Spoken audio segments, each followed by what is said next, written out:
With our host, Joe! It's Steve! Steve's here with me tonight, randomly. Thank you for stopping in. I sent the check to the right address, it seems, so we're all good. Oh, that's right. Wait, you weren't supposed to say that. Ah, crap. Shh. Anyway, thank you all for stopping by to Joe's Computer Museum, JCM Live tonight. We got a whole bunch of people in the chat, so let's roll on through that. We got Steve, of course, Starbuck Tech, Bob Darlington, Rudy's Retro Intel, who may be back later. We've got Adam McGee is here, and VHS is here, Starbuck Tech, Mac Effects, hey, Garth Beagle. We got, I'm scrolling, Garth is here, yes. Thomas Armstrong, John Mounts, Justin D. Morgan is here, Bruce, Acid Rain, Retro Fox, Curti, and a whole bunch of other people. This is a dangerous crowd. Very dangerous crowd. Yeah, I know. I'm telling you, it's like craziness. And we already got a super sticker. Thank you, Mac Effects. Eep. I actually have a new thing to thank people for super stickers. Here it is.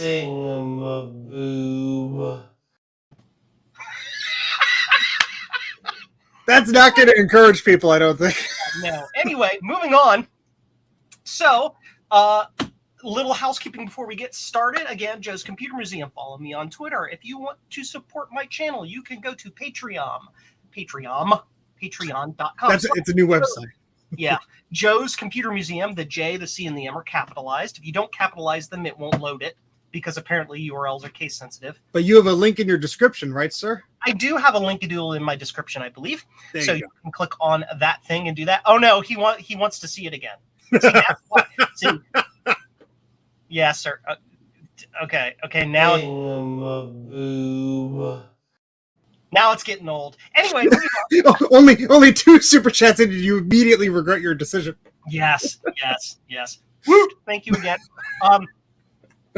So you can also go to jcm-1.com and get things like blue SCSIs and replacement keyboard encoders for your Apple II keyboard. And Ethernet adapters. And all different types of little cool nifty-doodles. That is your catchphrase. Nifty-doodles. I like that. Nifty-doodles. Everything is doodle. Yup-a-doodle, adapter doodle, thingamadoodle. Yes.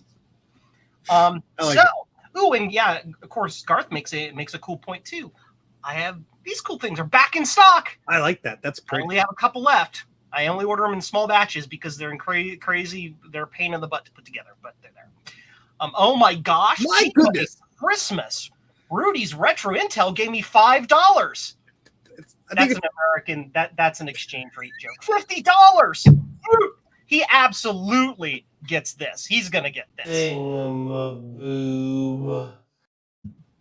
Yes, it's a requirement for that much. Thank you, Rudy. That is insane. So what are we going to work on tonight? So I'm hanging out, and I announced my stream, and Steve's like, "Can I hang out with you tonight?" I'm like, "Sure." Why not? I was going to maybe stream, but this gives me the opportunity to come do some work, and then when I get bored of it, go, I'm gone, and then leave Joe for the next 8 hours. I don't have to go the whole length. I don't know if I'll be on for 8 hours, but it might be 2 or 3 at least. But so what are we going to work on tonight? So I've got a whole bunch of stuff that I wanted to work on. I have some boards from some clients that need to be repaired. The first one I'm going to work on is going to be an Apple IIGS, only because I know already what the fault is, and I can fix it PDQ, and I don't have to replace chips because the chip that is bad on it is not replaceable. And then I got a couple of Mac things to work on. What are you working on tonight, Steve? I have a PC motherboard that Retrotech Chris sent me to do a socket swap on, the real-time clock. And then I have a stack of SE30s that are just nasty. They don't want to do nothing. And for those of you who missed Dan, the Canadian Computer Collectors stream, I put the resistor pack on this Quadra 700, and it works. Yay! So it's my only Quadra 700. It's missing everything but the case, but case and the logic board. But whoops, there goes my heat gun. And it's a good size to be a rabbit hutch. Not right? Really. Oh, okay. Chew through that like that. You'd be out of luck there. Understood. Cool. So let's get started. I wanted to show this thing. Let me see if I can click the buttons here. Oh, I needed to go to bench cam. Oh wow, that's a great view. Look, we have matching Amtech cards. collect them all. Yes. That's what I'm working. Gee, like, what is this? What? You're making me dizzy. Stop. Yeah. So this is what I'm working on tonight. I'm working on this 2GS that was sent to me by a customer. You could make me smaller, Joe. Huh? You could make me smaller. You can make yours. There you go. There you go. I'm just like your salacious crumb for the evening. Oh, okay. You're my got it. You're my lizard monkey. Yeah. Gotcha. You're my goose. Understood. So, goose. Anyway, so yeah, this is what we're working on tonight. We're off to a great start, Joe. When the client talked to me about this, so like I turn it on, the screen goes wacky, and one of the chips gets really, really, really hot. And I'm like, well, that chip's probably just bad. So let's just take the chip off and see if it fixes the problem. So I'm pretty sure that's what it is. Thomas Armstrong, is this a Javier 2GS? No. Oh, poor Javier. No. Oh, I do have one over there waiting to go back to him that I've already fixed. But yeah. Well, I'm going to get my goodies. I'll be right back. Okie doke. So let's see here. Yes, I wanted to do this, and I wanted to show what the screen. Oh, I didn't set my second camera up. Jiminy Christmas! What kind of live streamer am I? I'm glad I did not do that. Can't even show you what I'm doing. Second camera. You ever get that feeling you know you have something right next to you, and then you go to look at it and it's not there? Yes, all the time. It's called my sanity. I bet it's upstairs. I'll be right back. So we'll do this, and then I need to click this other button over here to show you the thing. What is Steve going to be working on? He's going to be working on replacing a thingy, a socket thingy on a thingadoodle. Yeah, I'll be right back, and I'll show you the socket thingy. I need to do this button and do this thing and do this thing. There we go. Cool. And then I can do that. Aha! So you can kind of see the screen here. Oh, I'm not even prepared. I don't even have the power supply out or anything. What's wrong with me? So here, get the Apple IIGS power supply. Plug this in. I'm going to show you what it does when you turn it on. Ready? It does nothing because I didn't plug the power into the power supply because I'm an idiot. Let's try that again. Look at all that wackiness on the screen. That's what it does. That's all it does. Justin D. Morgan, $4.99. Woot! You got a woot. Thank you. But yeah, so basically what happens, you see that video craziness, and that's what happens there on this 2GS. And I already know what's wrong with it based on what the client said to me when they sent it to me. Joe, are you making an assumption, and will that make an ass out of you and me? Probably. At least out of me. Yay! I can't get the power supply clip out. Don't be stupid. Be smart. Undo. Thank you. Whatever. Anyway, moving on. So let's change screens again here. Pro tip: do not stab yourself with a scalpel. Hey, Steve, Starbuck Tech is asking if did you already start your new job? No, that is next month. So I'm gainfully unemployed until then. Yay! Fun times. Please, can anybody spare a quarter? So what's wrong with this? I'm 95% certain, based on what the customer said to me, they turn it on, and the IWM chip gets really, really, really hot. And I've confirmed this ahead of time. The IWM chip does get really, really, really, really hot. So just cool it down. But no. Like, I don't have enough refrigerant. Like, where am I going to get it? I have to, do I have to embed it in ice? Will that work? You're going in the right direction here, dude. Just put a bunch of liquid all over it. Yeah, there you go. Zodium and Garth successfully flashed his SATA cards ROM. Woot! That's been a thing that's been going on for a while. Yeah. I have a quarter. That was a joke. Don't worry. I'm okay. So what I'm going to do here is I'm just going to yank this chip off and see if it fixes it. And it either will or it won't. All right. Place your bets in the chat, folks. Yep. We're just going to use hot air. at 1,000,000 degrees, well, 450. And we're just going to hit it and take it off. Sorry for all the crinkling. This will end soon.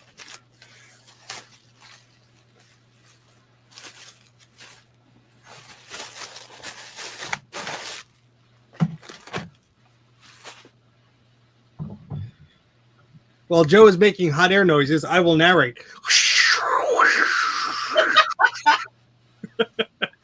It's funny, as I'm heating this up, the chip smells like burnt chip. That's great. Almost there. Yeah, Adam needs to get a shirt that says "Just throw it away." Yep, I can see it too. I can see on the chip itself when I heated it up, I could see something. I'll show you all on the scope. Ooh, that'll be fun. This is going to be fun. That's hot. I'm excited. Let's see here. Let me see if I can get it. Aha, yeah, you can see it. You sure can. Look at this. Let's see. Click, scope cam. See that? That chip's cracked. Oh, that's fine. That's fine. It's busted. No, I'll buff out. It'll buff out. My question is, how the heck did that happen? Well, you know, when a man loves a chip and Stop. gets a new hammer. Dude, I'm monetized until I'm not. Thanks. That's copyrighted Mac84. I'll have you know. Oh, okay. I'll just, I just have to do my own copyrighted thing then. I don't think anyone will steal that from you. Don't worry. Yeah. Let's hope Kate doesn't show up to the chat. She'll be like, "Oh, it's that weird guy again." Never be on his channel again. I'll show him. Everybody's just like, glue it. Yeah, Garth is like, why is it cooked? That's a good question. Yeah, I mean, the crack just needs to be sealed, and then all the electrons stay in there, right? The smoke has already come out through the crack. Just put more smoke in there. Oh, well, see, that's why the chips are so expensive and hard to get, man, is because of the magic smoke that they're in. They have special machines to do that. I have a feeling that this chip has been tampered with. Just a wee bit of this exposed copper right here. Oh, Like copper right by the chip. There's a little tag of copper or a little tag of solder right here that may have been blown by the hot air gun, but it may not have been. If that was crossing those two and one of those is a high voltage pin, that might explain the issue as well. So we're going to clean up these pads at the very least, just so they're clean. It's a PC board. I don't know what I'm doing. Joe, help. Oh, no. They're the same as Mac boards, except they have really cool software. They taste just as good. Ooh, socket 4. I was going to say, this isn't a meat/vegan statement, is it? I mean, it's just silicone. It'll slice up your gums something awful, but it tastes delicious. Mmm. Silicone chips. It's magically infectious. You're going to have to make a whole lot of shirts by the end of this stream, Joe. Yeah, I know. You're not doing yourself any favor. That in IWM. That's a good question, Adam. I'm still going to clean this before we find out because suspense. But we're going to find out. Oh, I get to use my machine here. My Claris. Claris. Because it makes like a moof noise. Yeah, was it? I think Justin Morgan wanted to get Claris dog cow stickers and put one on his because his makes the same noise. That's awesome. If he makes stickers, I will gladly put one on my machine from him. Because there's plenty of space on the left and the right. That's just no vents or anything. Just slap. Just there. I got a stack of Joe stickers. I could slap it on there. Starbuck Tech is calling you Mike in Steve's clothing. Yeah, well that's sad. I mean, I'm a poor man's Mike. I don't know anything about cars, so don't let me near it. I was replacing a battery in my car, and I'm texting Mike like, and I do this and it won't kill me, right? Right? And then there's like a 20-minute delay, and he's like, "Are you still alive?" I'm like, "I think so." He's just like, "I'm not answering that question. I don't want to be legally responsible." That's craziness. Yeah. Ah! A thing fell down off my shelf. It almost hit me in the head. That's okay. Don't do that again. I don't want to have to guess your address as I'm dialing 911. Steve, Justin put in the chat a link to where he got the dog cow stickers. What? I'm gonna have to click on the thing. Yeah, Joe's doing base stuff and I'm doing PC stuff. The world is frozen over. Yep, it's the end of the world. Oh well, we had fun. Clean that off there. We're going to power this back up. How about it? Let's do that. So I apologize in advance for all the moof noises. Move. Oh, let me use my fan to blow the solder fumes away from my lungs. That's kind of important. Kinda. You kind of sort of need those things for like. Move. Oh. That's there. Move. Well, the first pin came off and the rest are being pains in the butt. Of course. Isn't that always how it is? Let's add fresh solder to them. That's all plugged in with the IWN chip removed. So let's do back to here so we can see what happens. Look at that. What? Wait, what'd you do? What'd you do? I missed it. I removed the IWM chip and it fixed it. Like I thought it would. Oh, but you didn't put a replacement on there yet. No, because like you can't get them. Like where are you going to get them? I was about to say, like, how did you do it so fast and where'd you get it from? I just yanked it up there. Yeah, here I'm going to look at the bottom. It's an Apple II. You don't need a disk drive. You just use tape, right? Well, for the 2GS here, all you need to do, I mean, it's mapped to the IWM is mapped to slot 6 and slot 5 if you're smart porting it. But the thing is you can just throw a Yellowstone or a disk controller in it. And nobody uses port 6 anyway because it's mapped to the IWM chip. See, these are things I don't know. I made a joke and then you're like, no, yeah, you're right. Yeah, it's a big deal. Yeah. So here's the chip. You see this? That was on that same pin right there. Oh. That was whatever. So you think something was bridged and then it exploded? Those two pins were bridged. That's a total guess. The solder is super gooped up on this. Way more. Super goop.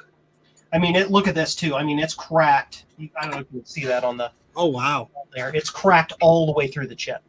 That's cool. Someone really had to do a lot of fun there to make that happen. What happened? When they were putting it on, they overheated. I don't know. I just don't know. But it's destroyed. Well, next subject. Yep. The upside is all you got to do is throw a disk 2 drive at it, and it should just work. Or disk 2, or in this case, we got a. Go to here. We've got a CFFA, so I'm just going to throw a CFFA in there, and we're going to see if it boots. And if it boots, it boots. It boots. And then it's done. Look at you with the easy job today. Oh, I'm just doing this one first because I got a hard one. Here. Joe signs off and leaves me here. Yeah. Bye. No, you're back. Too late. I don't know what I'm doing. The people are going to figure this out eventually. I'm going to shut down the pumpkin tosh. It was just there for introduction. All right, let's see if this works a little bit better. So we need a keyboard and mouse. I love that sound. Well, I'm glad you do because you're going to hear a lot of it. Come on, plug in. It goes in here, not there. Got that backwards. There we go. Wow, fresh solder helped a lot.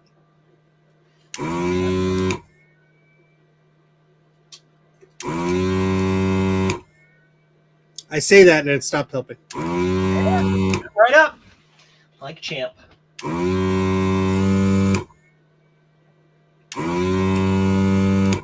Cool.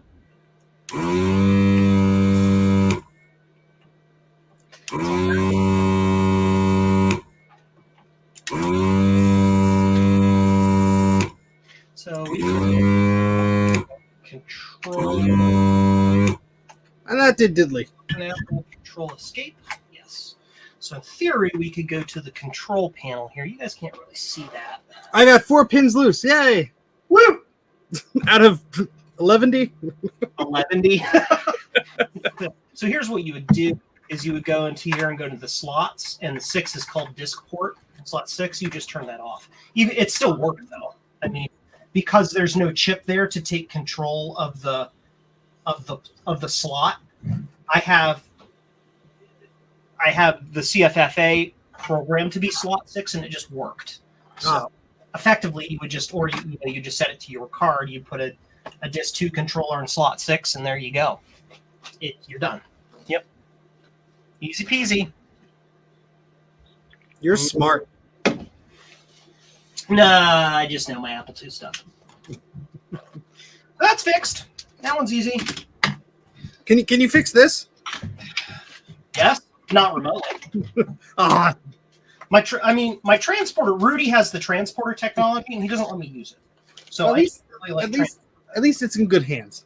Yes, it's in responsible hands. I think he transported my solder wick away. It's gone. There it is. I found it. He transported it back. So the name of this customer is Peter. Peter, if you're in the chat, your board's done. You're the next contestant on The Price is Right. Da-da-da-da. Oh wait. Now I have a Mac SE that needs to be fixed. Let's look at this. Copper hot. Ow, pain. This chip goes in here. Yeah, because if I can find an IWM, I can replace this guy's IWM. But sounds like a them problem. That I was able to get working, so I don't have a parts board to yank an IWM off of. So I was able to get that working, and now Adam has that part. So. Oh, I like board. Oh, cool. If you want to send me, Adam, send me the IWM. If you have the ability to yank that off, that'd be good. Yeah. Then I can try to see if I can get this fully working. Is that Sketch the Cow? No. Although it would be really cool if Sketch the Cow were to be a guest on my live stream. Moo. If anybody knows who Sketch the Cow is. That's Jason Scott of the Internet Archive. Oh, okay. That name is familiar, and I'm like, how do I know that name? Welcome back, Rudy. Joe, some Macs use the same IWM. I know that, but I'm not going to steal an IWM off a working machine. I don't have a working machine. That's just crazy talk. I mean, I don't have a garage and a basement and a handful of old Macs. Oh, hi, Steve. I'm right here, man. How you doing? You assume those Macs work. It's bless your heart. Hey, they don't have to work. They just have to have a working IWM chip. I went through my collection just trying to find one FDHD SE, and I'm like, yes, I found it. I rip it apart, battery bombed. Nice. I was like, not nice, but nice. Yeah. So here is a board. Oh, mama. Mm-hmm. Yep, that still has a battery on it. Uh-oh. It's a new battery, though. It's been replaced. Somebody's been naughty. Yes. So let's, I need to switch-a-doodle some stuff around here. Starbuck, love these streams. You're funny. Thank you, Starbuck. I try. Did Joe fix anything yet, or just yet? Yes, he did. Rudy, I fixed an Apple IIGS. I had diagnosed it prior to even getting it as being a bad IWM chip. And really, the client kind of diagnosed that. He's like, this gets hot when I turn it on and the machine is weird. Is that bad? I'm like, yeah. No, that's fine. So we yanked that off there in the machine. Boots. And Adam may be able to send me his parts board, which was Javier's parts board, with the IWM. Parts board that just keeps on giving. Now we're up to a... I needed my SE chassis standby. Moo. Moo. So, Joe, did you win that auction of the Apple One? No. I mean, you got outbid, and I don't have kids, so I do have more disposable income than the average American, but not that much disposable. I like how eBay was recommending it to me, and I'm like, yeah, okay. Yes. We know what you like, and I'm like, I like to live. That's more than the mortgage on my house. Okay.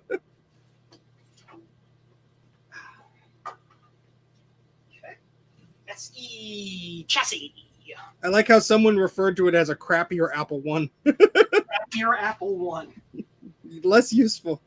That's funny. I always put the. Make sure that I put. You guys can't really see what I'm doing here, but what is underneath that? I don't know. But you can. So I always try to put the board on my bench on a static bag because I have so much metal embedded in my anti-static mat that it might short stuff out. So I'm just careful with that.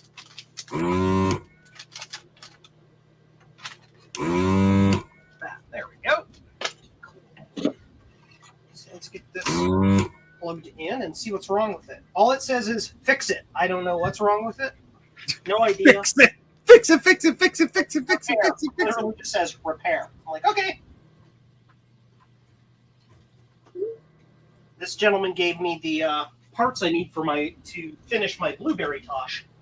And so basically as payment, I'm doing some repairs for him. Ah, okay. So he's like, fix it. I'm like, okay. So first things first we want to check is it has been recapped. SEs usually don't need that. SE30s definitely do. But the SEs usually have these nice thick aluminum electrolytics that usually don't fail. Yeah.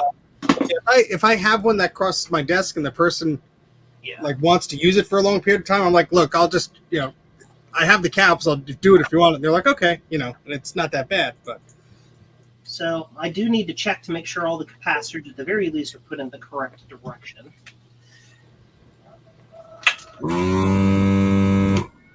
Looks, yep, that's good. That's good. That's good. I got all of them except this one. Come on. And I'm assuming this tantalum is correct because it's not exploded. You'll soon find out. I'm not seeing anything on the board that stands out as obviously bad. This is a first revision SE board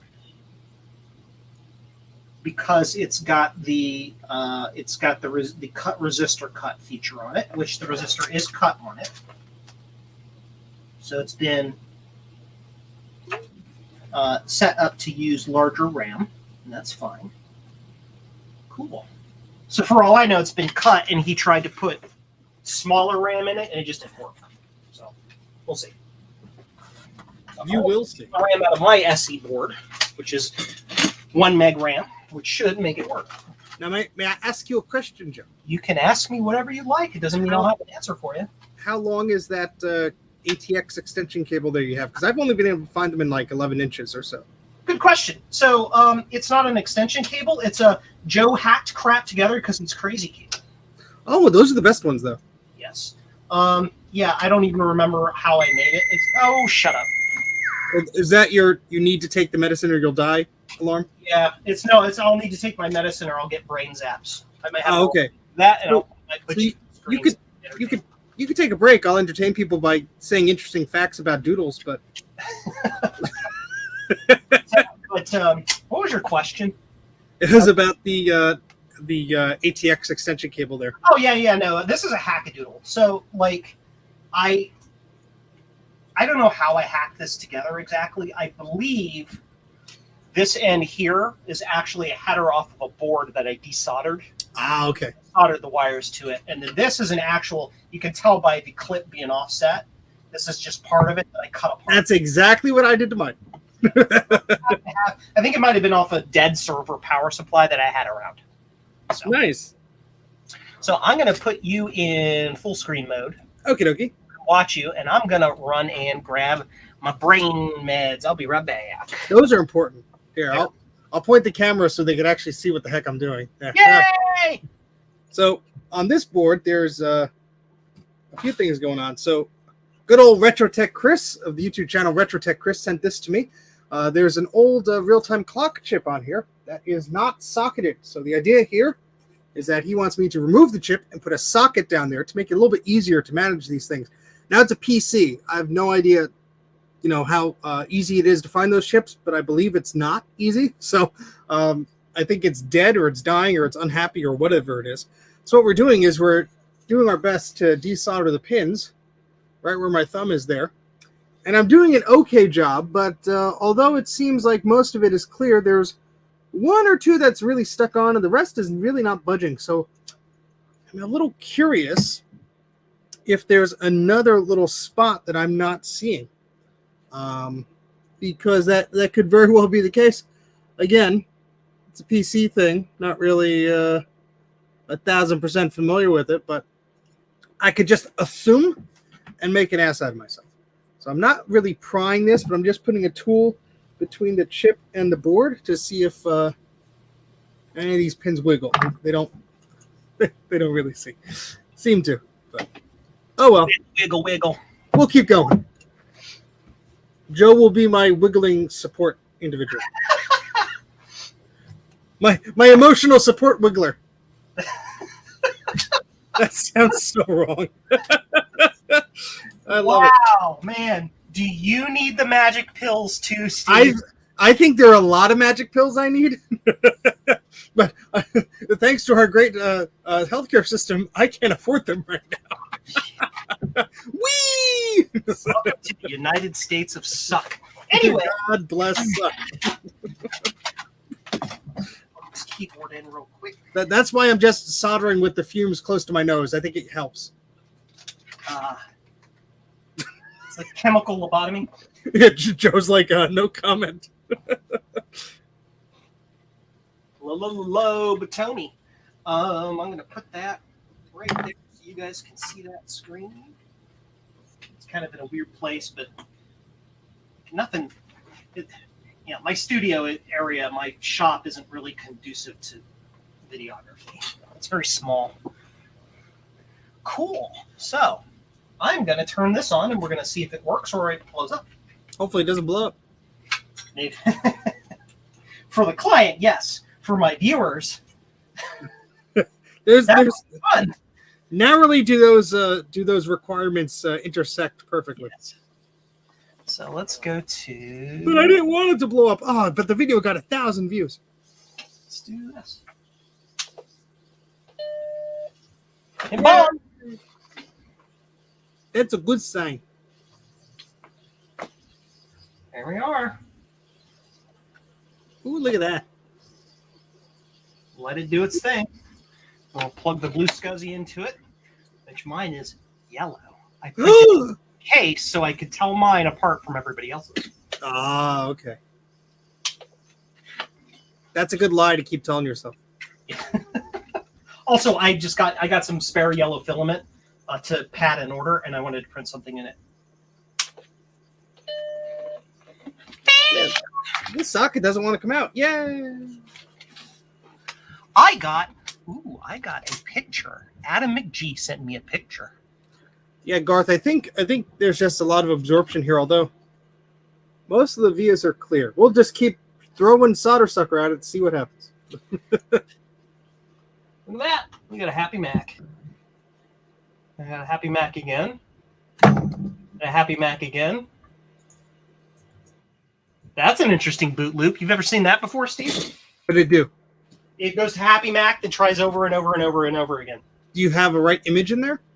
What's that? Do you have a right disk image? 608. Yeah, should be. Then it might be a voltage issue. Could be. Or the SCSI fuse.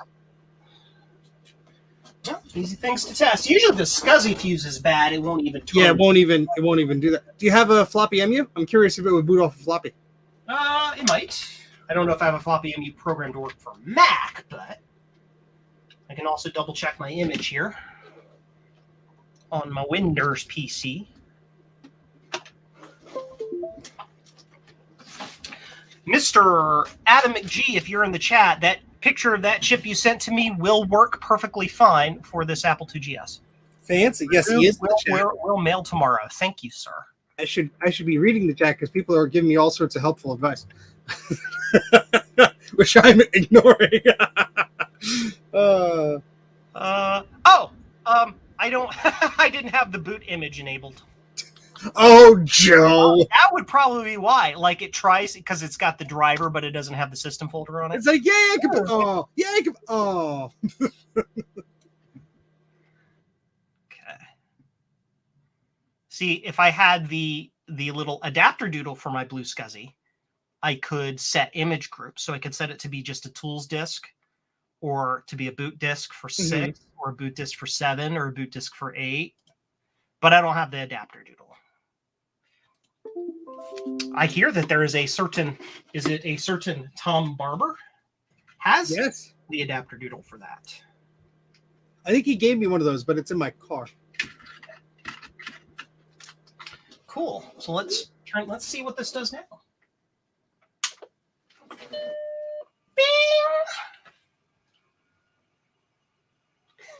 Windows 1 runs on Apple IIe and Lisa. Like what? Emulator. Windows 1 on an Apple II? It could if you had a PC emulation card.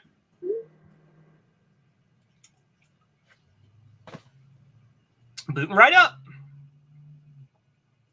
Let's count how many times Joe says something a doodle. It's the new drinking game. Oh, the people are long dead by now, Joe. I'm sorry. That's mass alcohol poisoning linked to live stream. Well, Joe already has the poisoning. You can tell by his voice. 11. Yeah, it's grumpy. It doesn't boot. I would. Is this system 6? Yes. Because if it's 7, I would say it does more checks on the serial ports and such, and that might be holding it up.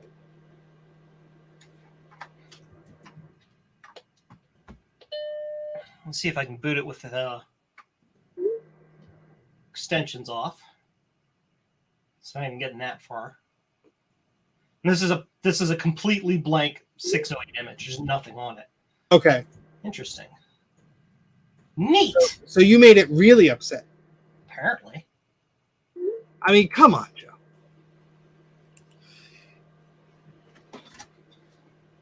The serial chip is really warm. I would suspect normal. Oh, shut up. You're saying you would suspect what? I mean, does it look all crunchy? Nope. This board is perfectly. Maybe. Oh, I have an idea. Yeah. Look to turn the board off and everything, and then disconnect it from the cable, so you can look behind the ports to see if anything's touching. I once had a machine where somebody jammed something into the printer port so badly that the pins behind it were all messed up, and they were bridging each other. And I was like, "How'd you do that?" And they were like, "I don't know." Sorry for the squeak. I mean, it looks okay to me. Uh, the serial chip isn't getting so insanely hot that I'd be like, wow, I think that's busted. It's just warm. It's warmer than everything else on the board. Okay. So I don't know if that means anything. I'm not that familiar. Well, sometimes my feet get cold. Maybe it's just, how it's built. These are real helpful answers, Joe, right? Well, I can boot my SE board. Here, let's do this so you guys can see what I'm doing. I can boot my SE board and see if it does the same thing, basically. See if the same chip gets warm. Mine is a revision 2 board, or revision B, or whatever it's called. To be or not revision to be. Gotta turn it on without anything RAM in it. I don't care. I just want the chip to get hot.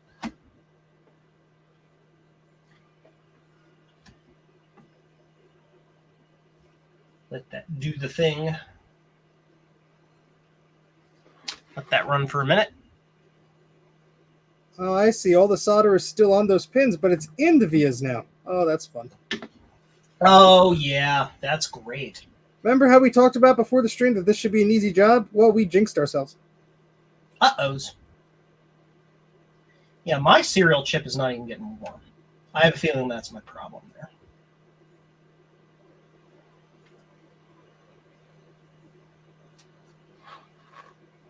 Come down to Joe's Computer Museum. Chips warmed while you wait. Chips warmed while you wait. Oh, sir. Let's get some. I want to actually try to get mine booted up and see if I can get it to like initialize the chip and all that stuff too. I want a good test here. Look at you being thorough. Well, you know, if it was just mine, I would just be futzing around with it. But it's a client board, so. Wait, they pay you for this? What have I been doing this whole time? I was told I would be paid in exposure. But then the policeman come to my door and said, "You can't do that." English is a fun language. Yes. Exposure. Not indecent exposure, Steve. Different No. I would never. Not in this country.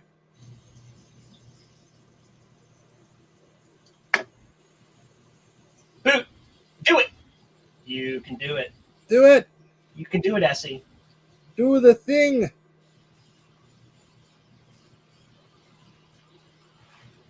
There it goes. That booted right up. Excellent. We'll let that run for a minute. Joe, should I send you a working SE board too? No, I don't think that would be necessary, Adam, but thank you.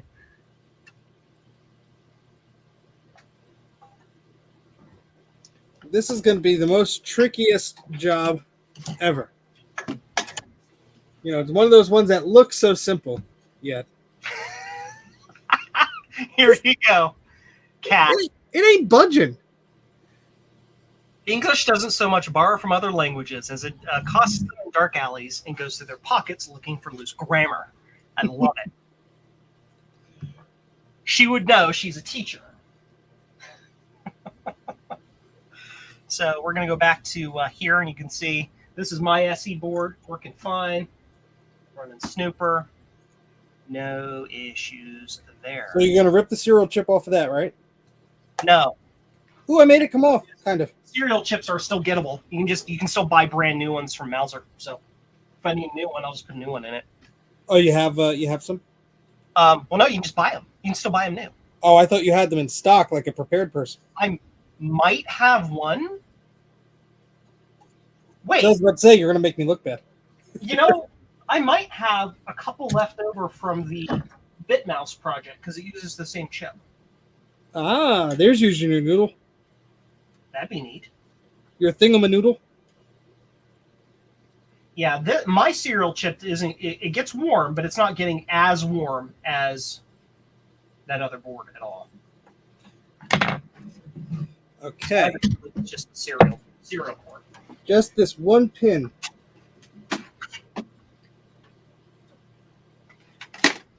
So let's do the thing there. We're going to go to here again. I'm going to swap to this other board. Yay, got it off without breaking it. Yay! I mean, of course I can. My clients expect that. Oh, God. We're going to miss you, Steve, when you have to go back to work. You're not going to be able to stream as much. You mean I can't stream at like 3 a.m. and then wake up at like noon? Is that frowned upon generally? I'm not allowed to do that anymore. Customers board up here. I do want to test this one last time. Just to make sure I'm not hallucinating that heat or something. The streams aren't the hard part. The scripted videos and the planning of everything else that goes into the non-live videos, that's what takes more time. Oh, 100%. 1,000%. It's like, oh, let me just set up the camera. Oh, wait, I have to move all of this behind me. Never mind. I have a scripted video I've been working on for like a month and a half now that it's just like I do a couple minutes of work on it, and then I'm like, oh, I have other things to do. Starbuck Tech, I go to bed about 1 and I'm up at 7. 6 hours is enough sleep. Okay? No, I need sleep. If I don't get sleep, Steve gets hangry and cranky like a baby. What is Adam's asking me if I need any other small parts? Sure. I don't know what I need, but just send me a whole bunch of things. I don't care. If I don't end up needing them, I'll send them back to you. Adam's gonna send you like a U-Haul. Oh, you said you needed parts.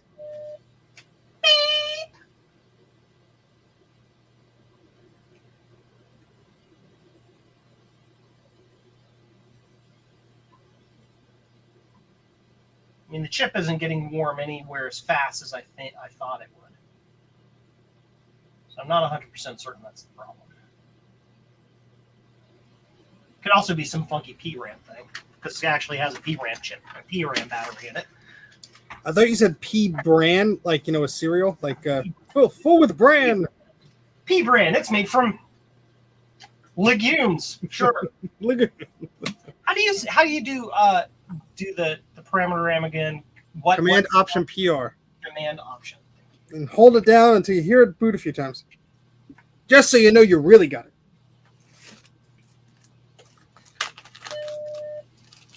Keep holding it. It did nothing. Oh, that's good. It's a good sign. It didn't even respond to the buttons. Got PR, Command, and Option. Well, now you get to play the game of, is it the keyboard or something else?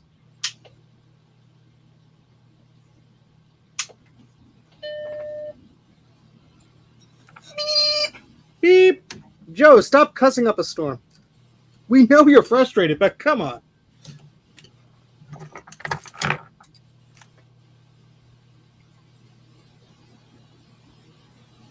I will not reveal where I am working. I will just say it's for a different software company. Yeah, it's not trying to do anything with this reset procedure at all. Well, I think it doesn't like you. Have you tried talking nice to it? Well, yeah, that's the first thing I do. I mean, there's your problem. Apply, right? It's getting warm now. It's warmer than my chip.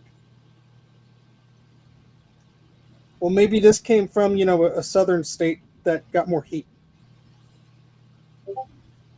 And that makes no sense, I realize. The transceivers aren't hot. Filters aren't hot. And it definitely won't boot if it can't get to the serial chip, correct? I think System 7 does those checks. I would see. I've had a machine with bad serial ports boot under System 6, but not System 7. But you know, I guess the SE might be a little bit different. I'm not sure. This was on a classic, I think I was dealing with. Maybe the fuzzy IC is bad. I mean, yeah. Let's throw. See if I can throw a floppy EMU or something at it. Yeah, try and do that. The problem is my floppy EMU is set up for Apple II mode. It will still boot an 800K Mac disk. I learned that from Adam. Really? Well, according to him, I mean, he may be just, you know, toying with us, but I believe he's correct. Well, try it. Worst that'll happen. Well, my Model A floppy EMU, my original Model A.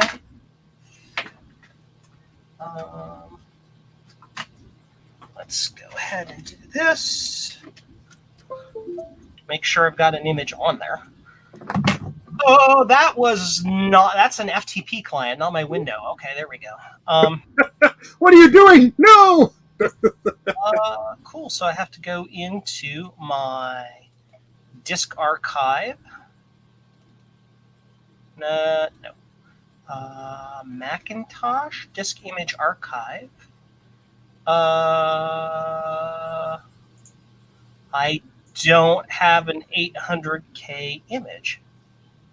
Element was asking if I have a tech step. No, but you know somebody who does. Yes, he's on the stream, but again, Rudy isn't. No, Joe, just run 2 very long serial cables, 2 very long ADB cables, 1 long audio cable, and 1 SCSI cable from wherever you are to here. You'll be fine. That's how things work, right? Actually, wait, Joe. I'm serious. There might be a way, like, to like just shove all this data into something and then have it connect over the internet. Wouldn't that be cool? You can see me making dumb faces at the camera, right? I can't. You're too small. Here. Make it. and then the question goes, well, why don't you just reverse engineer the darn tech step? That'll be easier. And then the answer is, but that wouldn't be nearly as fun. I've thought about it, but I gotta get one first. Well, I have one, and I will aid you in any efforts, but I don't think it'll be that easy. And unfortunately, the tech step, it's a great tool, but it only really helps in a situation like this, where you have the machine that actually boots. If it doesn't boot, to my knowledge, it's not that helpful. I mean, maybe it's still helpful, but in all the situations where I had a machine that wouldn't boot, it just like looks at me like, an IWM or a SWIM. This is an IWM. That is not a SWIM, so that disc won't work. Right? Because this is a SWIM. 62, yeah, and that's a 43. Okay. Cool. So, I was going to see if I just throw a floppy at it, but I don't have a floppy. You can try it. That will work with this either. yeah, I got the socket in without breaking anything. Which is what it is. I do have this other floppy EMU. Maybe I have an image on this disk. Let's find out. Does yours have the original thingy that had all the disk images on it? Or is yours too old to have that? What, my floppy EMU? Yeah, because mine was like preloaded with a bunch of goodies. Well, yeah, but like I'm dumb and I delete that stuff. So I backed that up as soon as I got it because I'm like, I'm going to be dumb and accidentally delete this one day. And guess what happens? Yep. Mm-hmm. Macintosh.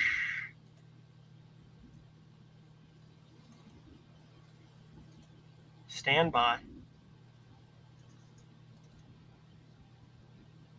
Yeah, no.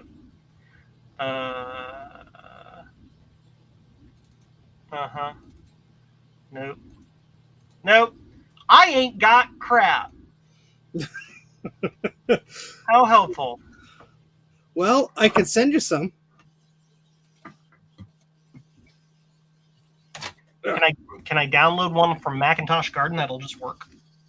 Yeah, but it might be faster if I just send you some. Okay. Now we have to play the game of where did Steve put his floppy on you? Oh my God, it was right behind me. This is unprecedented, folks. Just destroyed the entire premise of the stream. Yeah, I mean, I let me throw it over my shoulder, and then we'll spend a half hour looking for it. Oh, it's funny. Oh man. So yeah. I did lose the little adapter that lets you plug it into the external ports, and I went on their website, and it doesn't seem like you could buy that adapter, and I keep meaning to email them, being like, can I buy the thing? And I haven't done it yet. Can also try this. I've got... Don't jinx me, Starbuck Tech. That's backwards.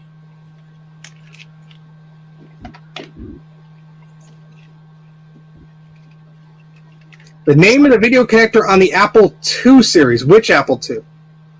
I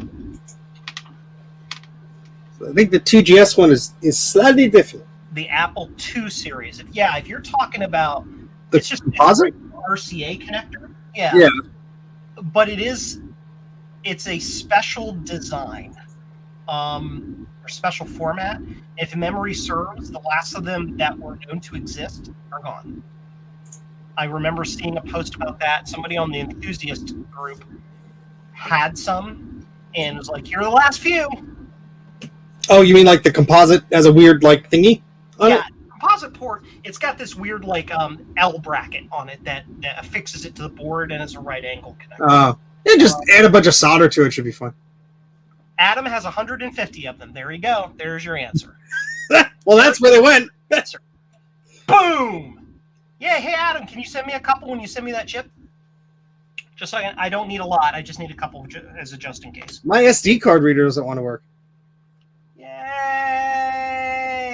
Boo! It's getting hot. That's also because I don't have it in a case. The case broke off ages ago. I have another SD card reader. Hold, please. I found it on my desk, too. This is getting freaky. He's finding everything, folks. It's the end of the world. I just need to find my wife's Nintendo DS, and that's like the last thing that we can't find since we moved. Where is it? Is it in the basement? In the garage? I remember putting it in my car when we were moving a mile down the road, and I haven't found it since. That's at least been several years. That's at least been, a long time. It's probably under the seat in the minivan. It's probably somewhere stupid, like in the laundry bin or something, and I just haven't found it yet. I found a lot of other things that I thought I lost. And people wonder why I'm like, no, don't send me that board. I'm not going to be able to work on it for a few months. And then they send it to me anyway, and the box ends up in the hallway closet, and I'm like, how'd that get there? Oops. While you're waiting to send, or while I'm waiting for you to send that. There it is. It mounted. Yay. Yay. All right, so what you need system 6? 608, yeah. Alrighty. Whatever you guys call it. I'm not Mac nerd in that way. Oh, so the guy wearing a Mac shirt is telling us he's not a Mac nerd. Yeah, okay. I love Macs. I'm just not a Mac nerd in that particular way. Sure. Just keep lying to us. Love you, Joe. Yeah, this is, you can tell it's had a lot of rework done on the bottom of it. Let's check it. All right, so I'm compressing these all into an archive. Okay, make it something a Windows PC can open, please. No, I won't make it that easy. Well. Oh, so you're going to make it like any other average thing on I'll make it a HQS.sit. No. I already tried. And then it'll be encrypted.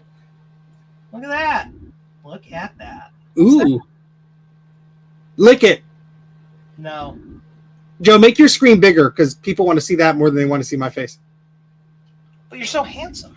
No, let's not go down that path of flattery. It doesn't work here in New Jersey. So that is the battery, though, I believe. Which, I mean, that shouldn't really matter. All right, Joe. It is on your Discord and Madoodle. I heard a Badoop. Badoop. Let's click the Badoop. Mac.zip. Thank you, a zip file. Thank you. Yes. I was merciful to you. Yeah, so inside of that, there's a bunch of disk images, System 6 and System 8. Just shove those on your SD card. Perfect.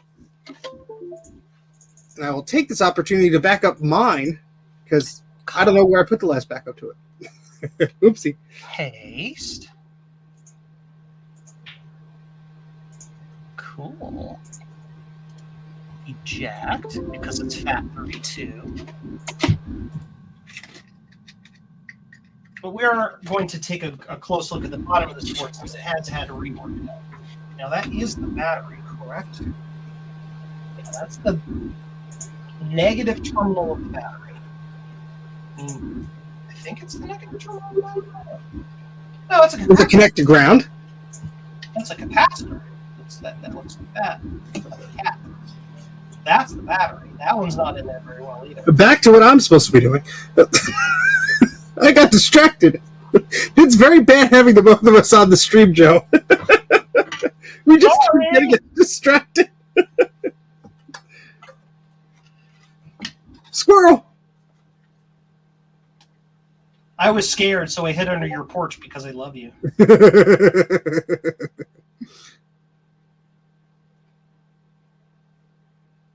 And these caps look like they were literally just pushed through the holes that were there from the previous removal.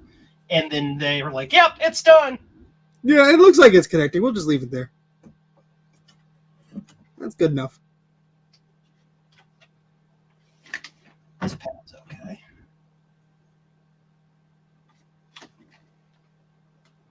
Yep.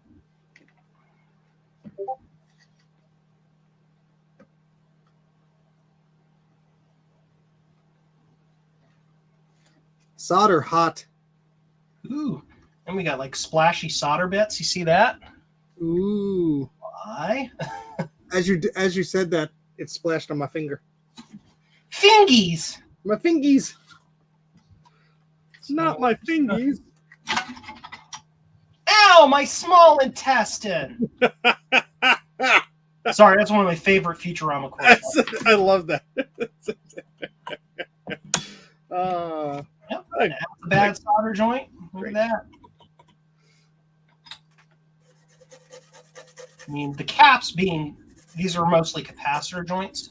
They're not really going to like hurt anything, but who knows, right? And if they're in this condition, who knows what the rest of the joints are like. Who knows what other crazy stuff happened?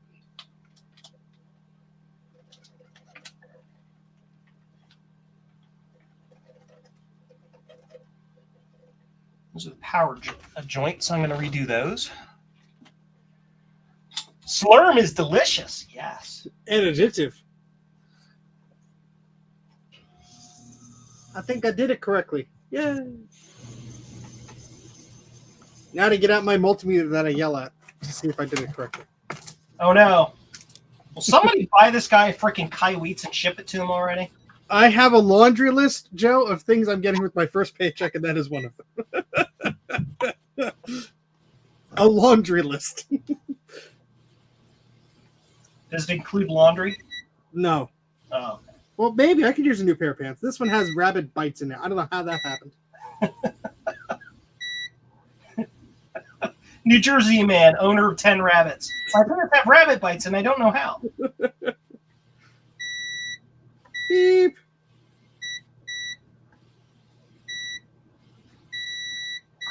And all those reflowed. Yeah, I mean, all of these capacitor joints are awful. Like, I don't know if the owner of this board did that. So I don't want to throw anybody in the bus, but look at this. It's like that's not even in there. Oh, that's fine. That's connecting with hope and prayers. Yeah, apparently, like many things in this country these days. Ooh, that one's actually a little corruptible. It's like if I believe in it, it's making a connection. Ugh. Nope, it just got dug into when it was removed.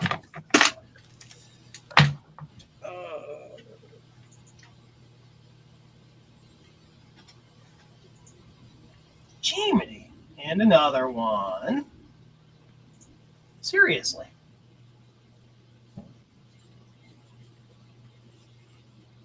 This is what it's not supposed to look like. Ooh. The eyes guy is here. Hi, Tom.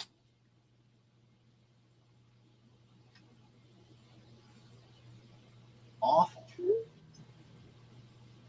It's literally, like, it's almost like the cap was just shoved through the hole. Just like, we're just going to shove it in there.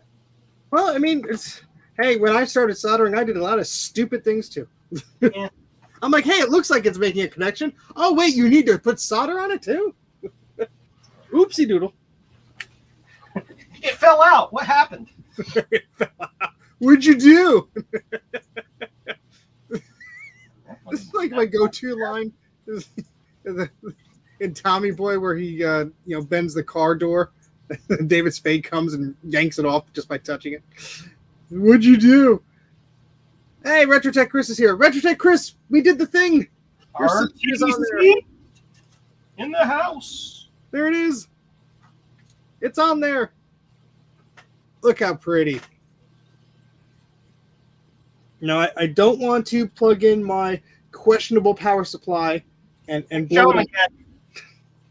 But we tested the continuity, so it should be fun. Try it again. You were small. Oh, okay.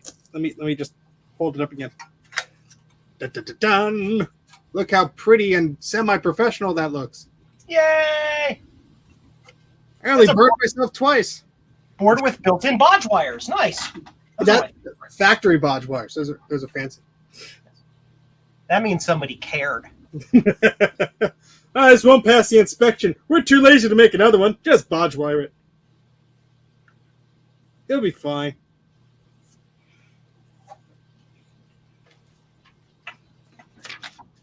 Yes, Adam, I believe it's for the the clock chip, which I should not lose. Yes, don't lose clock chip. No.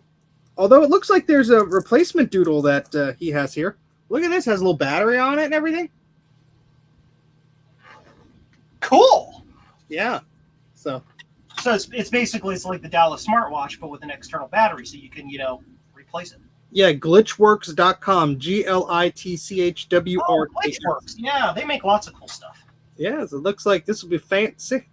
Although, just a warning here, Chris. It looks like this Glitchworks thing has more pins than will fit into the socket. So just a heads up on that, Chris, because it looks like there are 2 pins on one side that, I mean, they'll fit, but it's not going to go anywhere on the board. So just keep that in mind when you're looking at this. Steve, you just made a sound that reminded me. Did you see the tweet I added you on last night? Oh, yes. Everybody's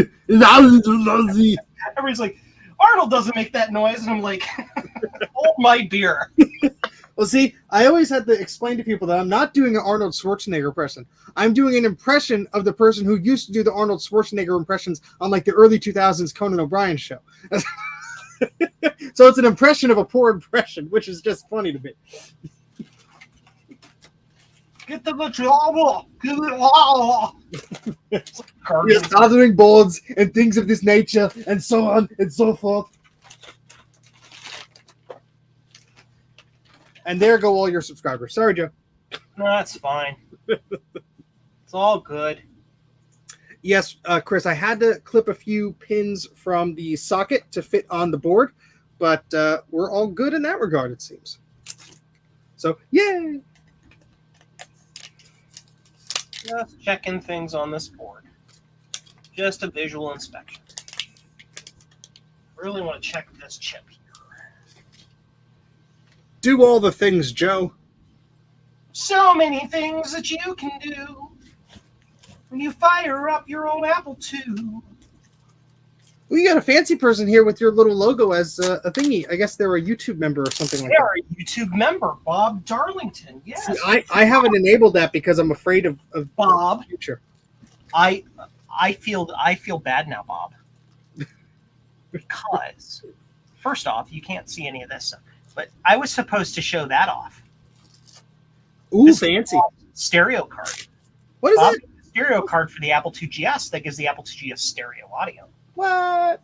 And it's like 99.99% perfect. There's only one little tiny glitch with it that we think is actually the problem of the way the Apple IIGS was designed. It has nothing to do with the stereo card. Well, that's neat.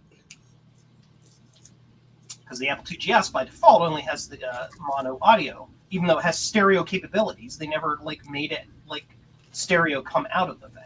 Because who needs stereo? Yeah, who wants to use the actual capabilities of the graphics and sound GS Apple II that they made? I mean, who cares, right? So he's like, Joe, I want to design this thing. I'm like, go for it. And he designed the thing. Bob's old hat, though, he's been doing stuff like that for a while. Very cool. I'm not sure if that is a reflection or bad solder joint. Stand by. We're going to find out. I think that is a reflection. Yeah, it's a reflection. Yeah. Okay. Reflection. Those would be the floppy connections. They look okay, although they're not going to be causing us any issue in this case. SCSI connection looks fine. Yeah. Don't see any issues there. All right, I haven't seen any weird cross-connected stuff on the board or anything like that that might cause shorts. You don't want those. No. I mean, not in your circuits. Maybe on the deck of your yacht, sure. Yes. Oh, one of Joe's many yachts that he owns. Yeah. Mine's made out of paper. Broken joint. Thomas Armstrong, where did you see that broken joint? Or is he just, just adding that in there just to make us sweat? Just make noise, yes. UFO! UFO!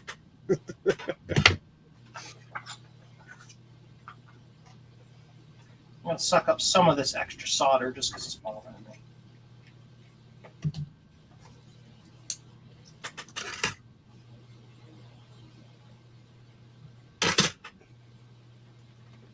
I may have just found the problem. Uh-oh. What'd you find?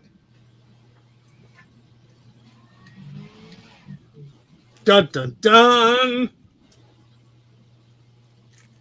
See that exposed trace? Oh, that's fine. That was connected to that solder blob. No, that's fine. You know what kills me, Joe? I found one of those once, and I'm like, yes, that's a problem! And no, it went to the same spot on the board anyway. Yeah, that's what I'm checking for now. I'm zooming in here to check that. I don't believe it does.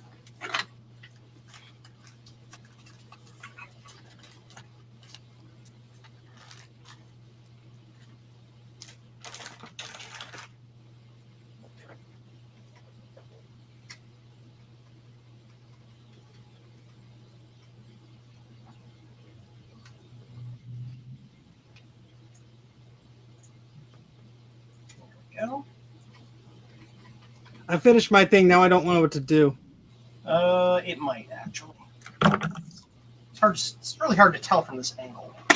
You finish your thing and you don't know what to do. Fix other things. You have like a billion Mac SEs to work on.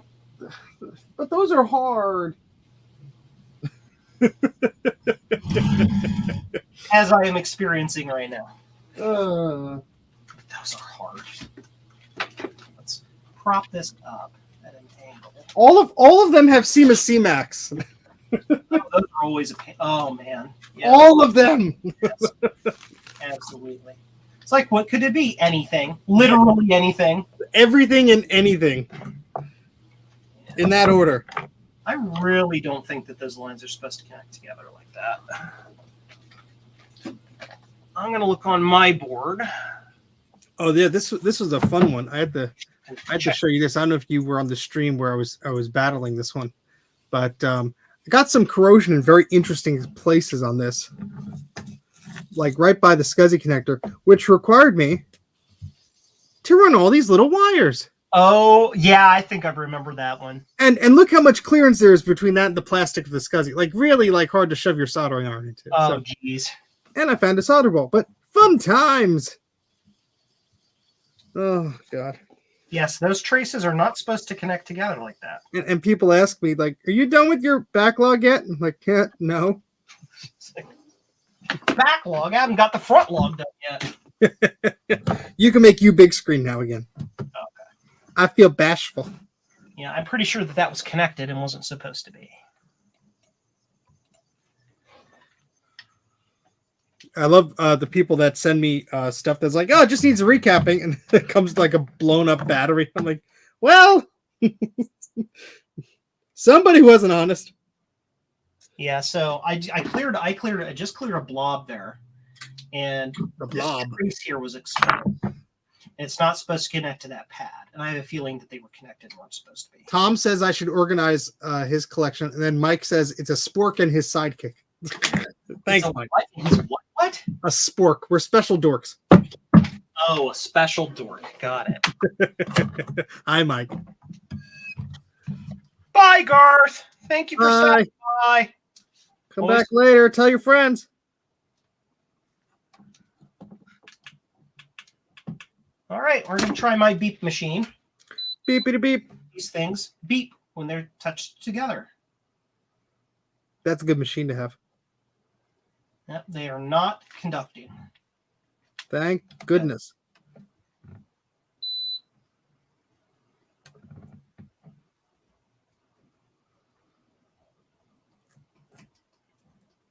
Good. Okay. Does it have any resistance? I just want to make sure there's not any sort of like residual at 0. And here is there's 22K, but that could just be because of Okay. $22,000. I wish. It's the machine that goes ping. Beep. Question for my audience regarding not my channel. I'll abstain.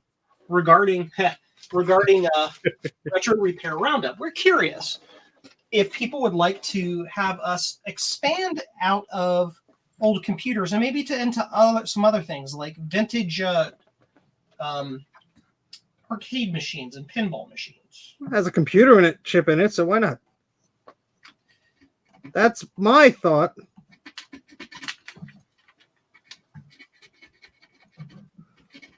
How did it get corroded all the way over here? So weird. That's that one that was probably stored at that funky angle. Yeah, this one was probably stored like at the bottom of the ocean. The bottom of the ocean. Yes. That's why it's so squeaky clean in some areas. The fish licked all the gunk off of it. That's the official statement. I know this doesn't conduct, but there is just, I can see you. I don't know if you guys can see it, but there just looks to me like there's a sliver or something that if you breathe on it or look on it wrong, it'll like connect underneath there. So Yeah, that's probably right. poke at that. There we go. It's cleared out of there now.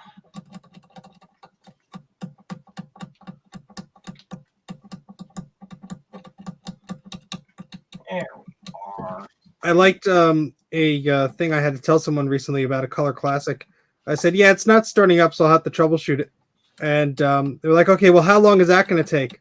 Like, well, a few months, a few years.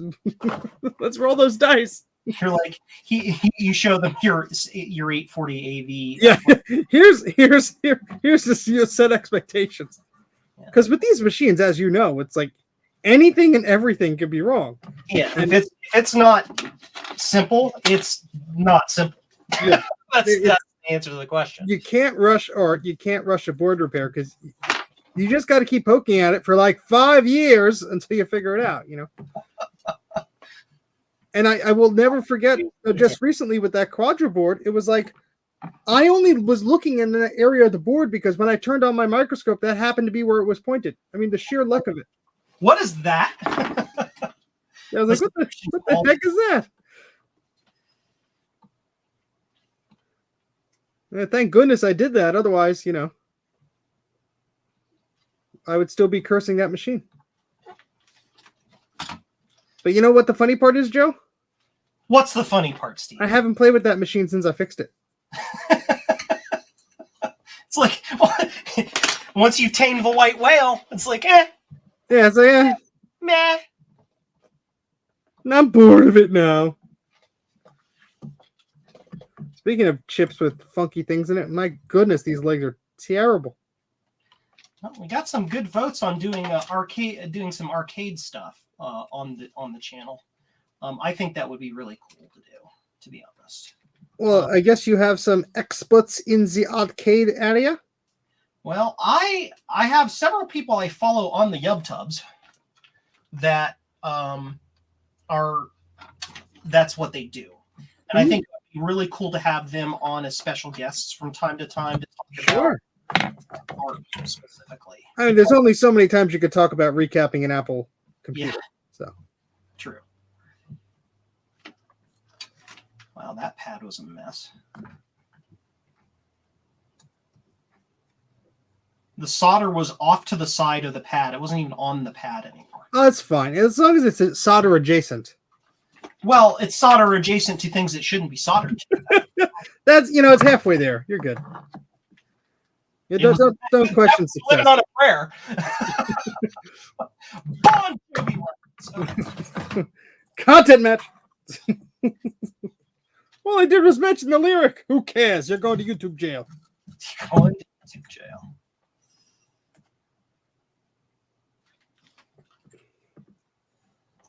Yeah, that's going to need a little solder added to it again, but that's okay.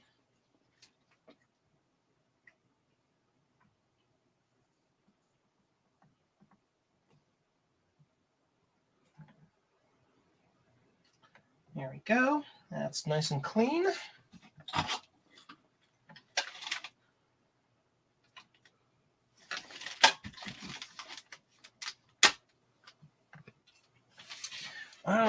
looks weird to me. Is that supposed to connect to that trace? Sure. Yes, it is. I Okay. mean, what's the worst that could happen? 12 volts goes to the wrong thing. Dude! Sorry, too soon. Too soon. Dude. It was negative 12 volts, I found out later. But Oh, well, thank goodness. 12, negative 12, what's the difference? 24 volts. That's the difference. Zip. Okay. I mean, it doesn't sound so bad to me. But, yeah. No, I mean, normally it wouldn't be any big deal, but because of the chip shortage, I ended up burning up a chip that's like nearly impossible to get right now. That's always fun. Yeah, a few months ago, I went to order capacitors, and they're like, we have 200 of these left in stock, and I was going to order like 50. I'm like, well, I guess I'm ordering 200 now. Yeah. Like tantalums, yeah, they're still hard to find right now. Yeah. Yeah, so I cleared out DigiKey of the smaller variety of the 47 microfarad 16 volts back in September of 2021. And still got a bunch. So sorry to anybody who was trying to order any. It's all Steve's fault. Blame Steve. Yep. The demand suddenly skyrocketed. You all saw it. Yeah, there are a couple really cool arcade repair channels on YouTube, and I'd love to get one or both of them as special guests. One Cool. is a smaller channel that I think I'd like to do first, just to give them some extra exposure, because they do a phenomenal job. This guy is just a guy working out of his own little home shop, and I think he's in Michigan, maybe. What's the name of the channel? Do you remember? Classic Arcade Repairs. His Oh. name is Sean. And he just any arcade machine, any era, from original Pongs all the way up to just before that, when they went to all PC style designs, he can fix anything. He's got these special fluke 9010 systems that he can like in circuit test using an out of circuit device, the RAMs and ROMs and all this stuff. It's crazy. That's cool. He's got this crazy logic analyzer that I don't even want to know how much it costs to get it. And he's just an absolute outstanding guy at that. I might have to bug him because I have an arcade machine. You do? I do. Tell us about the arcade machines. You want to guess the arcade? I'll give you a hint. It was something that was never ported to the home console, but it was supposed to be. Never ported what was supposed to. Popeye. No, but it's think late 90s. Never ported what was supposed to. Okay, I'm gonna leave that to the chat to guess that one. I'm not sure. Let's let them guess for a while. And of course, you know how geeky I am and my interests, so that may give you a clue. But geeky in your interests. Well, that doesn't narrow it down. Like, okay, well, let's see. Rabbits, computers, organic vegan food. Organic.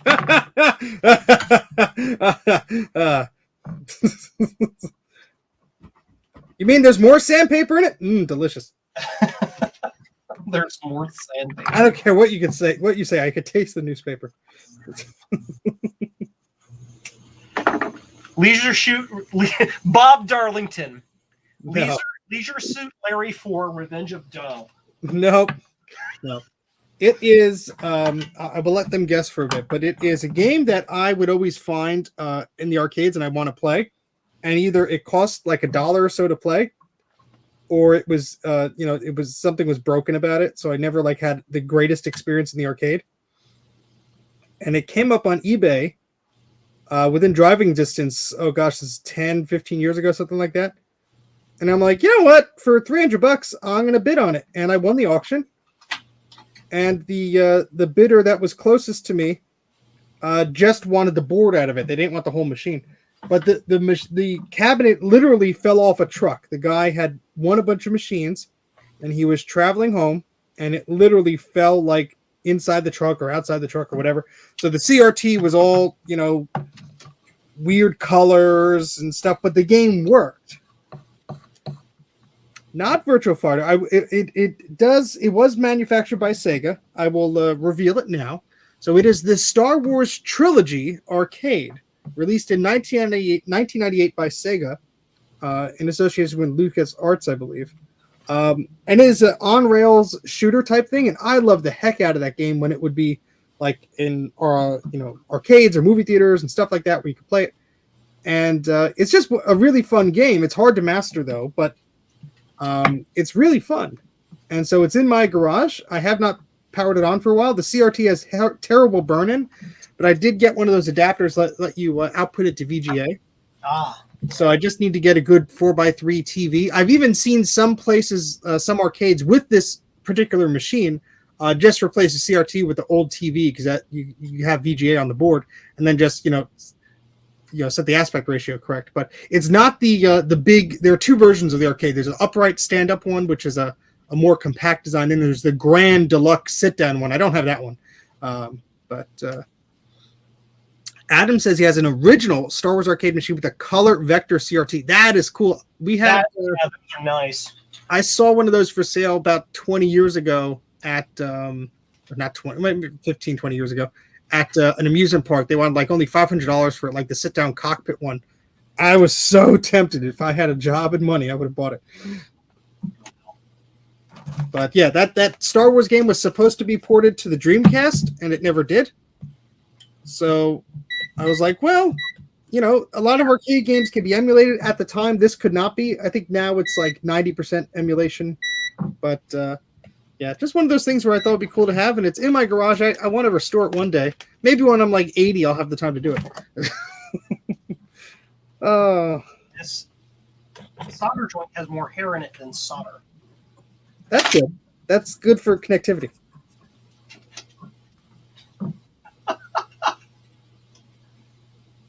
Tin-based hair.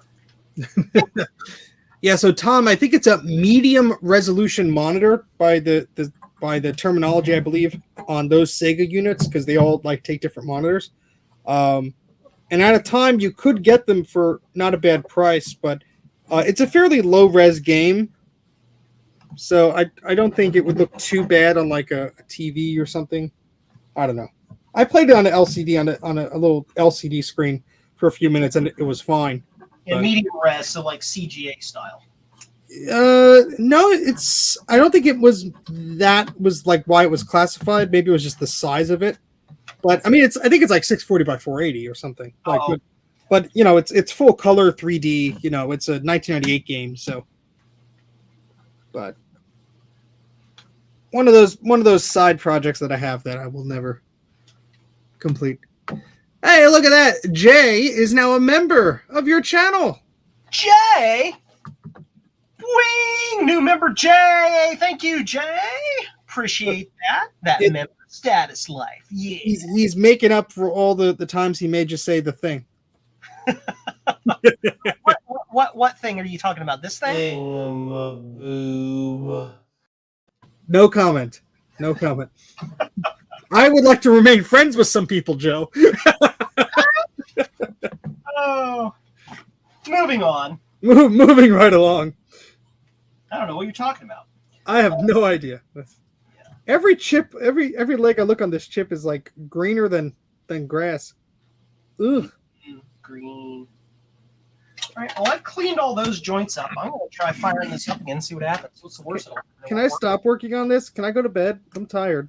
I don't want to do it anymore. It scares me. Steve, you can do whatever you want, man. No, I'm joking. Okay, so let's go to Benchcam. Hi. Superbenchcam.com. I'm just procrastinating. That's all. Yeah. I only had this board on my shelf for like a year, Blue Scuzzy. Here it is. It wasn't bright yellow enough. I couldn't see it. You need to make it glow in the dark. Yeah.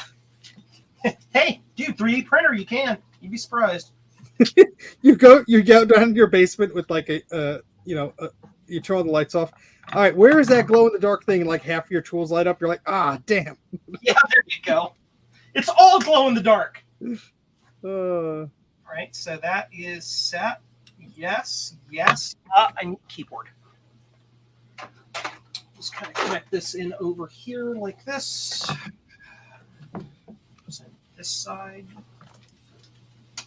Yeah. Yes, VHS. If you can help, I will tell you. Don't worry. Click.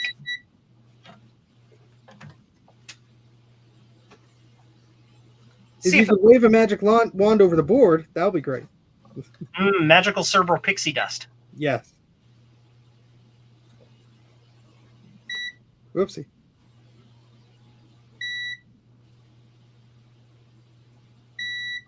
Nope. Right. Stops at the same point and dies. It not happy. A grump. So somebody wake Bruce up. Maybe he knows why. Bruce! You just gotta say his name like 20 times, then he'll wake up. You know, if Bruce were here, Bruce would know the answer because Bruce knows the answer to a lot of Bruce answers. It's Beetle Bruce, Beetle Bruce, Beetle Bruce. Oh my God! This machine suddenly recapped itself. Oh man. Yeah, I need a Q3 thingamajig on this board. They're missing. It's missing.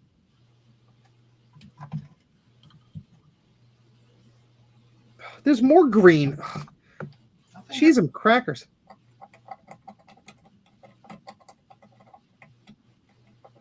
I should just put this in the ultrasonic cleaner, but I'm a little lazy at the moment.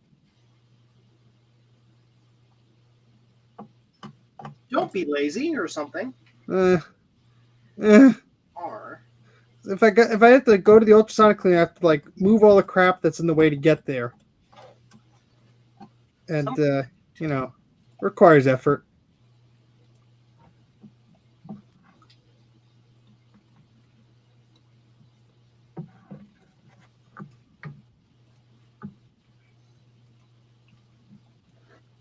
Question for the chat. Do you feel a complete LC580 is worth $100? I guess if it's in good shape, sure. It has a keyboard, the mouse, all that fun stuff, sure. I paid $50 for a 575 a few years ago, and I thought I overpaid. But judging by the prices that are going these days, I would not say that's a bad deal.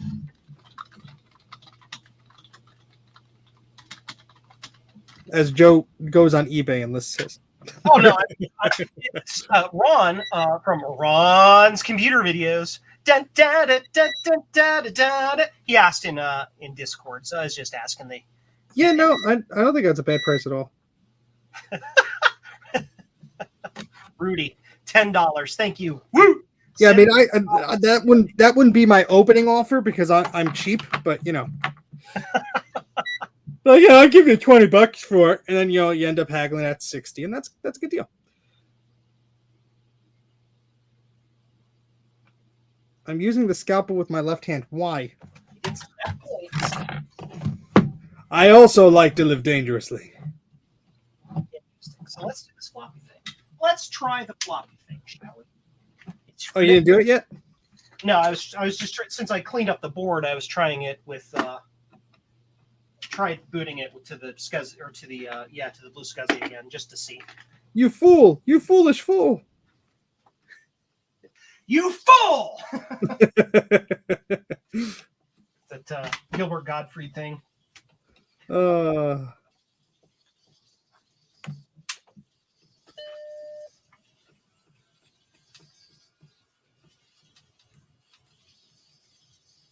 the current EMU mode. Okay. So crusty. how do you change the floppy EMU mode? Change floppy EMU. What mode is it in? It's in like Apple II mode. Oh, so you need to do the firmware change. But I believe Adam told me that if you're in the Apple II mode, it can still load a Macintosh 800K thing. And you got a super chat, buddy. Yeah, I know. I already clicked it. Oh, well, I'm an idiot. I wasn't looking at it. I was over here. Not paying attention, apparently.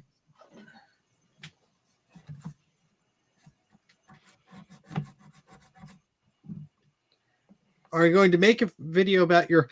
I didn't say I got it yet, Adam. Spoiler alert. Default mode. Apple II 3.5 floppy. Yes. Turn off computer. Thank you. Who said that? Eric Rangel. Thank you.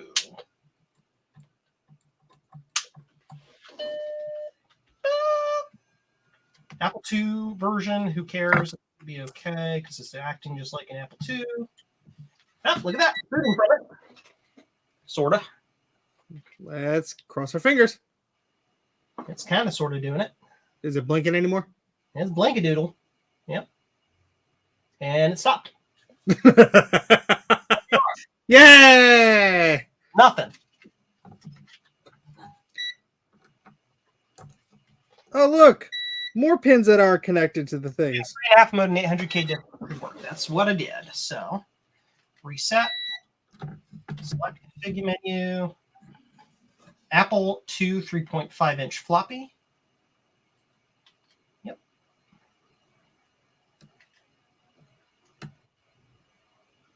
Yep.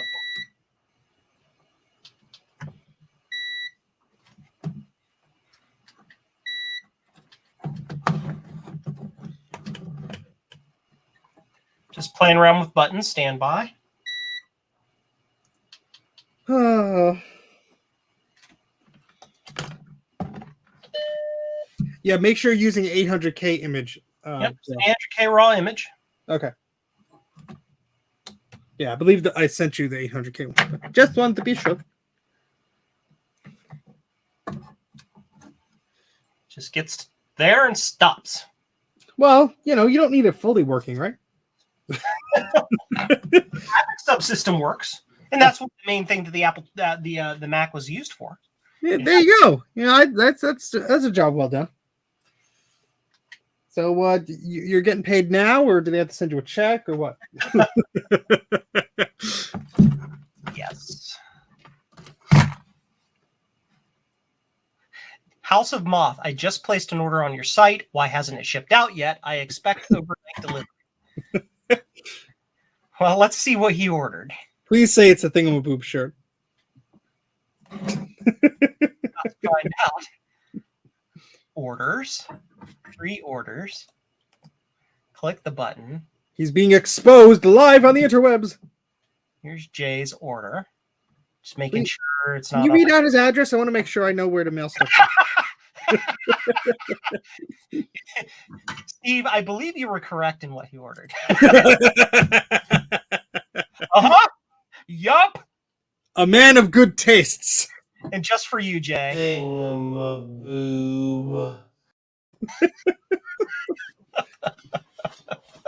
He's gonna get a lot of nice comments about that shirt when he's like calling into work. And he's like, "What in the heck does that mean?" He's like, What doesn't it mean? You're not allowed to know the secret sauce. I'm going to change this over to my other floppy EMU only because this first one I was trying was my Model A. First revision. So it might just have weird problems. Although we do know the machine is acting dumb, so, you know. It not smart. It dumb machine. He's stupid machine. Do that. Turn this on. I'm going to hit this, reset, select. It is in that mode. 3.5-inch floppy mode. Turn off computer. Hello, computer.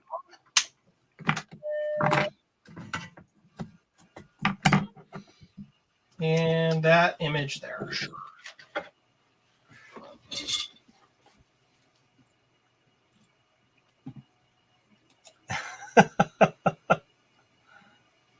An OLED screen for your floppy EMU. For my original floppy EMU, nah, don't worry about it. It's trying to boot. It's blinkadoodling.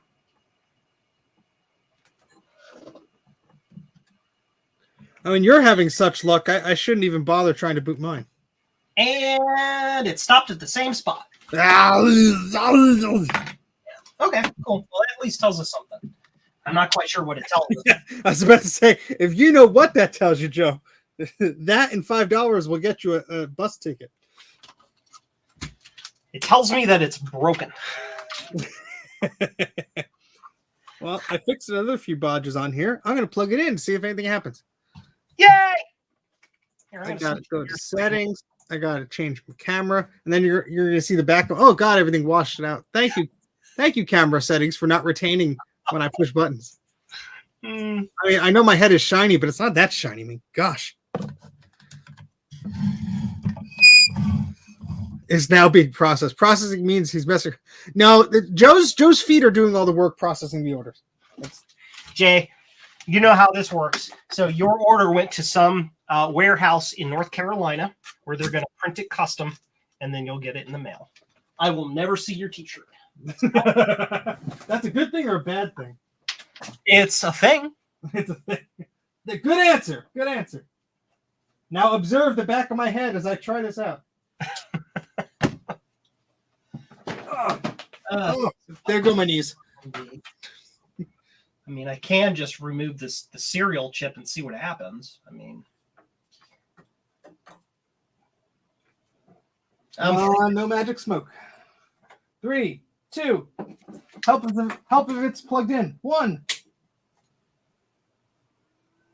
No bong. Well, I don't have a speaker plugged in because I'm an idiot. There you Same garbage. Yay. Well, we didn't make it worse. Adam, I ordered stuff from Joan. Somehow I'm mailing stuff to him. Yeah, Adam, I haven't packed your order yet. Oh, Adam, well. Live stream futzing around with other people's crap because you know. I'm glad we're both equally successful.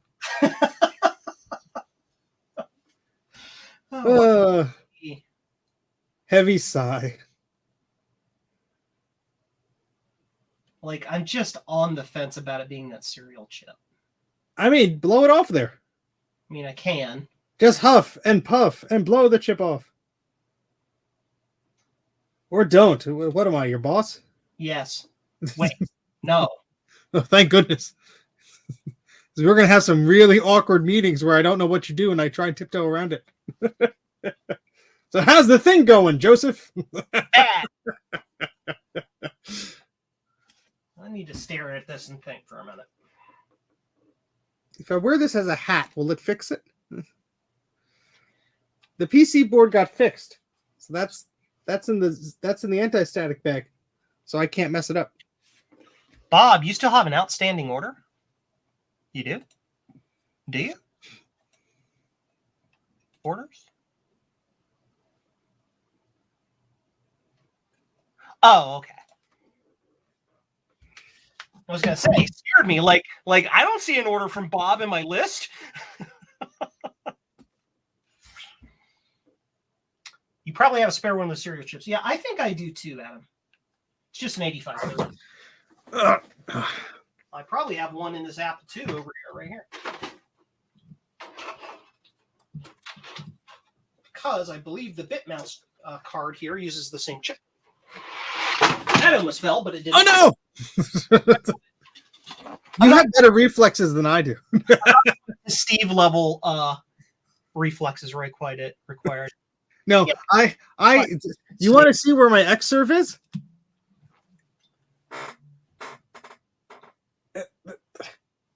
It's on top of the fridge. So if the fridge turns on, it falls off. There's an X serve RAID and 3 X serves on that fridge. And so by lifting that over there, I fell backwards onto my ass onto a laser printer. And my wife didn't even ask if I was okay. Her reaction was, "You have too much crap." She knows it. She knows what the deal is. But the laser printer broke my fall, so it's okay. So this is test article 1, the very first successful build of the BitMouse that I reverse engineered for Mac Effects. I'm going to call it TOW. Okay. Test article 0. TOW. Or revision 0. And that chip, this chip right here is the same chip, effectively, that goes in the Mac. It's the same serial chip. So I've got chips. I've got a spare that I can use for testing. I mean, I might as well yank the chip out. It'll be fun. I mean, if it doesn't teach me anything, it doesn't say anything. As long as you're having fun, Joe, that's all that matters. But I'm not. Oh, wait. Well, then I know what to do. And I forgot which way this goes on. I'm going to assume it goes this direction based on the loop that was in the machine. And if it's backwards, it'll fry the mouse. That'll be nice. It also goes in slot 3, it goes in slot 2. Or 4. It goes in slot 4. It's mouse card. There we go. Welcome to Joe Talks to Himself, the movie. Dude. Joe, I thought I was recording a like a little Patreon only thing once because I was recording the footage of me just like fixing something, and I'm talking to the camera. I'm talking. I didn't even hit record. So my wife walks downstairs and I'm self-narrating, and she's just doing the laundry and she thought I was recording something. And I thought I was too, but I didn't even hit the damn button. Like, well, that's fun. The thing is, been there. Yeah. Glad I'm in good company. And Justin, I'm glad you are safe from the nasty storms. Yay! Oh, I dropped a can on the floor.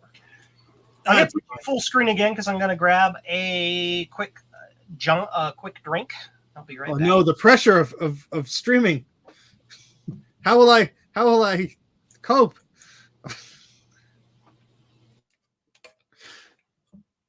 Oh boy.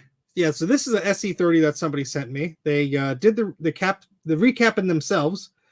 The caps appear to be okay, but there's a lot of carnage around chips and such that I've had to painstakingly fix. Now, who knows if I could actually fix this thing, but I think next I'm going to shove it in the ultrasonic cleaner because there's a lot of gunk around things, and I'm not necessarily seeing anything else that is wrong with it other than it's missing the Q3 thingamajigger there, and I'm not smart enough to know if it needs that to do anything. I could probably rip it off another board, but I kind of don't want to do that at this point. So yeah. But anyway, should probably order a bunch of those. But that's one of those things. This board looks relatively clean, but there's something unhappy with it. Something very unhappy with it. Looks like an older board. Did it have a soldered battery? No, this is an SE30, Adam. It has a little socketed guy. I don't think the SE30s ever had a soldered battery, did they? If they did, that's news to me. But yeah, I mean, then I guess after this, I should take all the caps off because I didn't put a lot of these on. I put one of them on. The others look okay, but it's hard to see under them. But anywho, the fuses check out at least. The board looks relatively clean, but who knows? Wow. Okay, you did have one with a solder battery to it. That's cool. I did not know that happened, but I guess that is a thing. Joe's back. Now I'm thirsty. I'll be right back because now I have to get a drink. Okay. We're alternating. Sure, why not? Cool. That game also gave the time for my Moo machine to heat up so we can clean joints. Joe's mouse worked on the Amiga. PS2 to Amiga after I worked, and a tank mouse I bought on eBay to do the laser mouse upgrade also worked. Yay! So let's do the thing. I need to click this button. And Code Professor, I accept the blame for that. I need to go to Benchcam because we need to do doodles. Lots of doodles. First things first, whenever you use your machine, clean the machine. Always clean the machine between every use and at the beginning and end of every use. So we're going to yank this cereal chip out of here because why the heck not? It'll be fun or something. Now, here's another thing that I do. I usually do these sideways because I found that many times with the machine, when you do it straight down, it'll actually blast some solder back through the joint and spray it on the front side of the joint. And this tends, it's for me and my process in this machine tends to work better for me. So that's how I do my thing.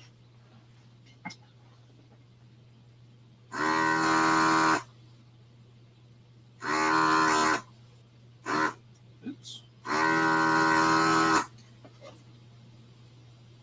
Moo.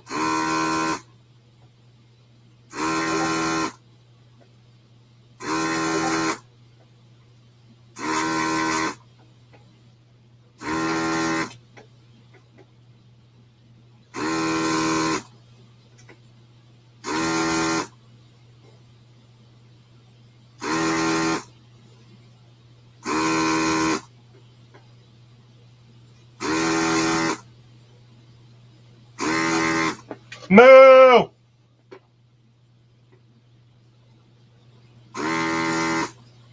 That that joint doesn't want to clear. Yeah, I got it. Okay, it's all right. All right. I had pushed over a capacitor on the back of the board. I was just checking it. This is, since I have to be away from the screen for a while, this is a great time for y'all to chat amongst yourselves in the chat-a-doodle.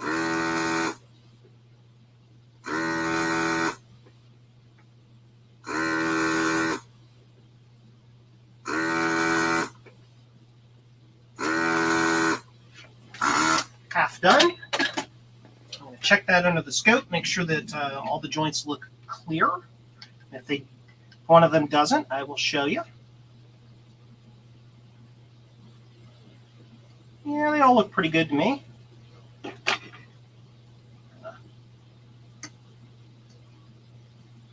See it, make sure I don't have any pins that are just really badly still attached.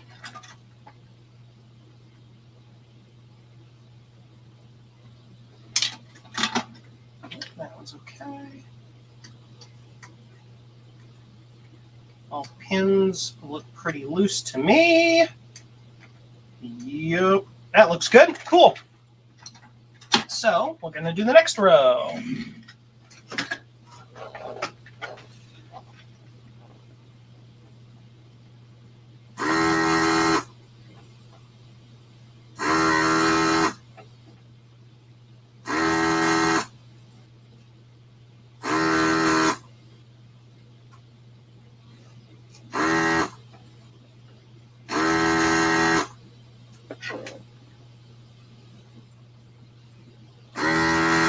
I'm getting to that age where I need bifocals, so I'm like looking through the bottom of my glasses to see these joints.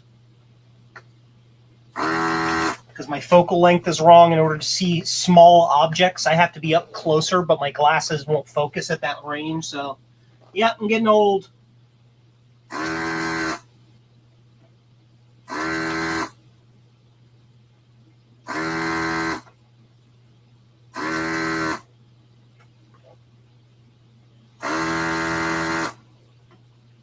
Like that joint. That joint doesn't look right. Let's double check that.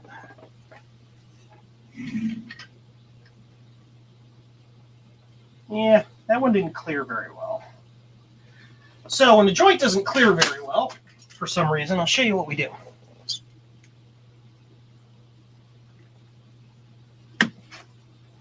Utterly fascinating.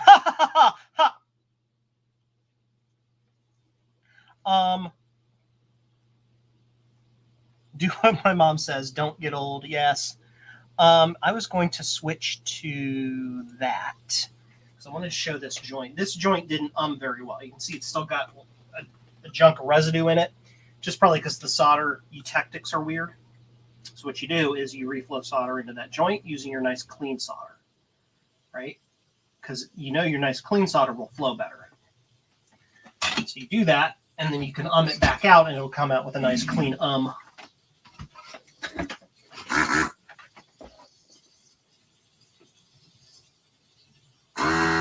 Yep, came clean. Perfect.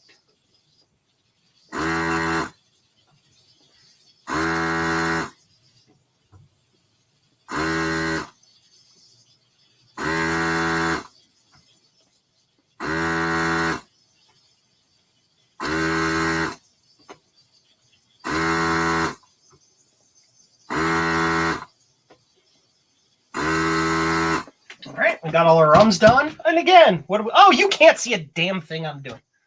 Bench cam. Of course, after you it, again, you clean it out. Make sure you clean it before and after every use.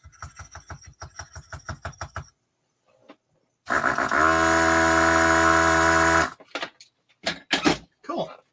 Turn that off for now. Now we need to get this chip out. I'm going to show you a trick that I use sometimes. So I tried to show this trick to Justin as well on a stream previously. And it's hard to describe unless I show it to you. So basically, you got this chip, you've desoldered all the pins, but there's still tiny little solder bridges along each of these pins. And so what I do, sounds like that darn thing sucks. Yes, Thank you, Mike. Hi, Mike. How you doing? Custom magnets, Justin Morgan. I would say Sticker Mule is probably your first bet. Let's go back to Scope Cam because I want to show you. Let's focus this real quick. So what happens is the ledges of these pins, better focus, better focus, better focus, better focus, bingo. So the ledges of these little pins, you can even see some solder. The ledges of these pins right at the edges stay connected in the holodoodles. Hi, Steve. Welcome back. I have a cookie. Cookie. Oh my gosh. And so even though most of the solder is gone, you still got these tiny little solder bridges at the edges of the vias. So what you do is you can use a screwdriver or anything you want. Just be careful with it, and you can push in on the pins like this, and it can separate them. And you can see how the pins are pushing in and breaking those little solder joints. See, breaking all those little solder joints, so that when you pull the pins out, you're not going to be pulling on the via and yanking the via or any traces out. You're breaking the joints. Now, with this chip, because it's so large, a pushy pokey tool like this works better. Pushy pokey. Pushy pokey. For a smaller chip, sometimes you can literally just push the entire chip. You can just like wiggle it back and forth like this, and it'll break those connections.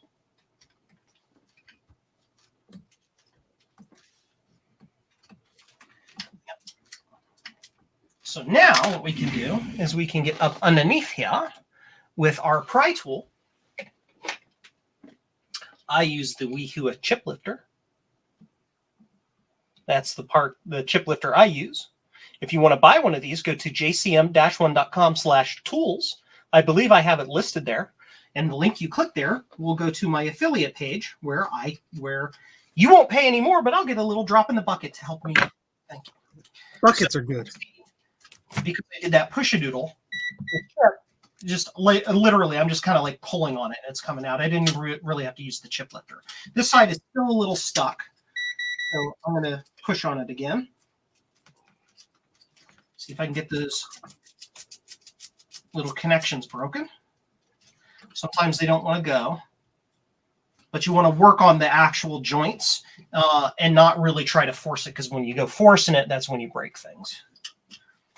Joe, get the Joe candle out. Yes, that's our little inside joke we have. So let's try this.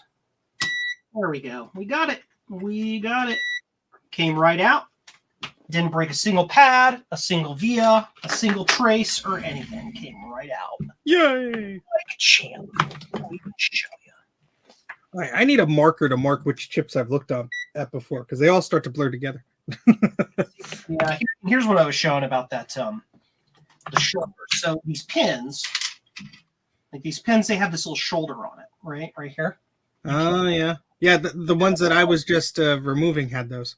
Yeah, and that little shoulder on the pin sets on top of the via, and because there's no clearance there when you go to use the machine, that maintains a tiny little solder bridge. And so that's what causes the majority of the problems of getting these through-hole chips out, are those tiny solder bridges.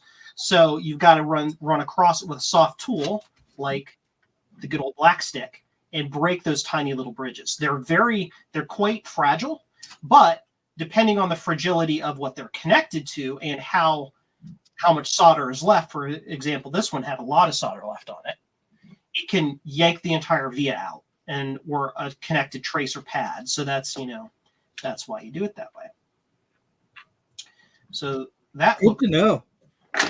Now here's another trick that I do. I like to get those little solder dots on the sides of the whatever. Dave's vintage Apple Tech stream's over. Bye. Bye. So, but Nap time. These little bridges right here, or those little tacks where the shoulder of the pin was. I like to clear those by simply using heat. Basically, if you just touch the sides of the via, usually the solder will kind of suck to the sides of the pin and clear out of the way. And then that allows you to get your replacement socket or chip in there a little bit easier without snagging up. So you can just use a little heat and it'll kind of suck into the sides like that. And it just gets it out of the way.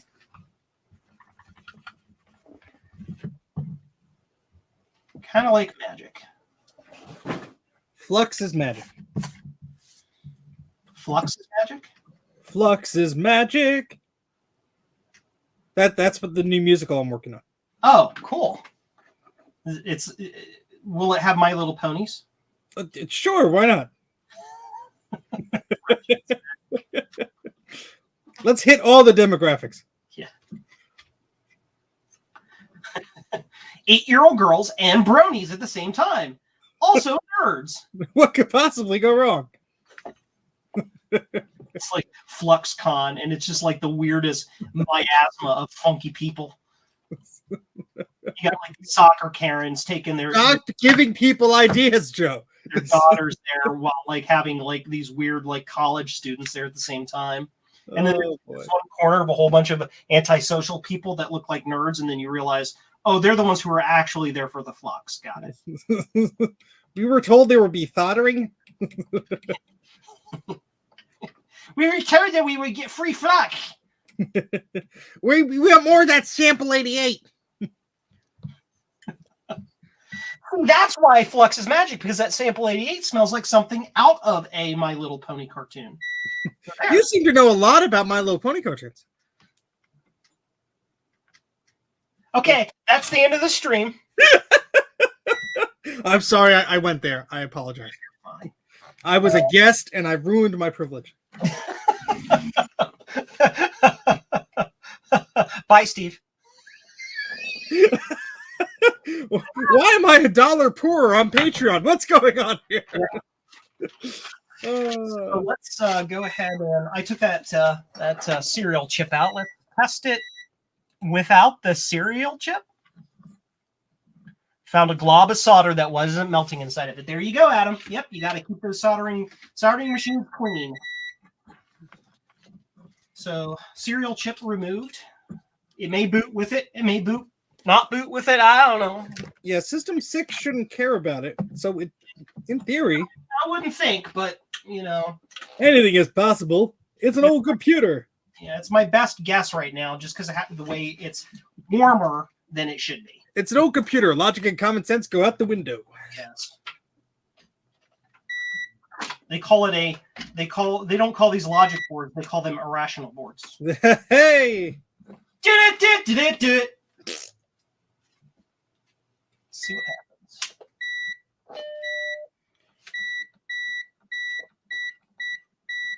Reset PRAM. I already tried that in Michael's workshop.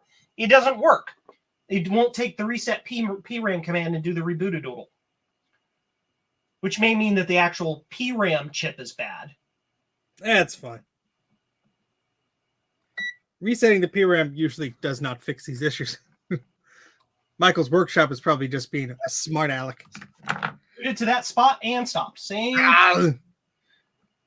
Wouldn't it be funny if you had integrated Wozniak or IWM chip problems on both machines? That would be funky, wouldn't it? Yeah. I can yank the chip, see what happens. Yeah, but it won't boot off a SCSI either, which is puzzling. Yeah. Also, it tried to boot off the floppy, and it got a significant amount in to get a smiley face, which would make me think that if the IWM was bad, it wouldn't do anything. Yeah, it'd be like, yep, nope. I wonder if there's a dirty thing by the memory or something. Like, you know, it's loading things up or something. I don't know. Yeah, I don't know what you mean either, but okay. Sure.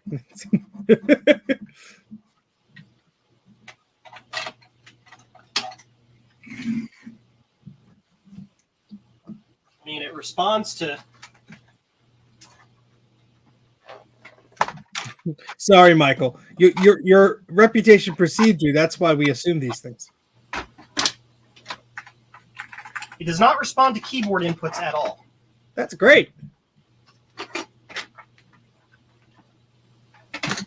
Look at you debugging the thing. I wonder if the ADB chip is bad. I think that causes some weird stuff. Could be.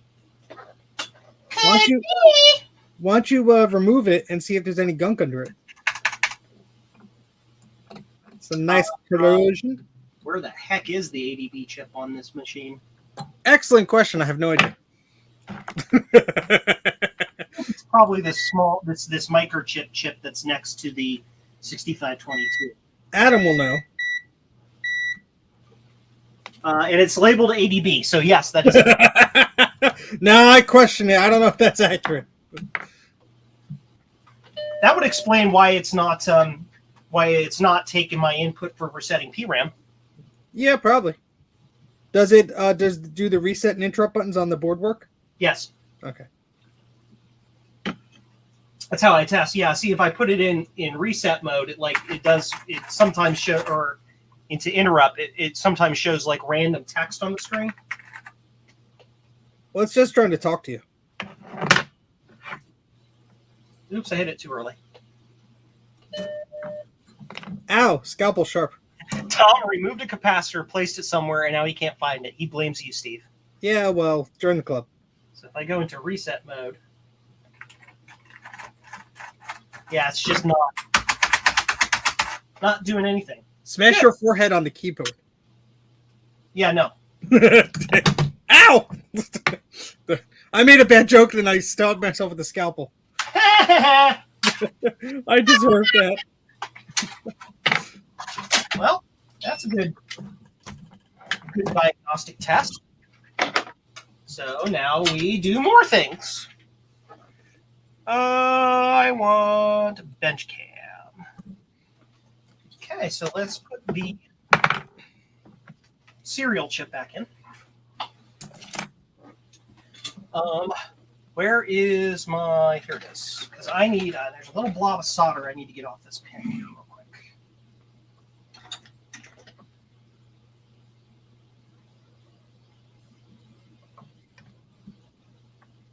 I'm going to try the SE30 again just for no reason, but you don't have to put me on the camera because that would just jinx it. What? Exactly. Okay. Cool. Apply directly to the forehead. Mac SE. SEMA CMAC. Apply directly to the screen. Apply directly to the capacitors.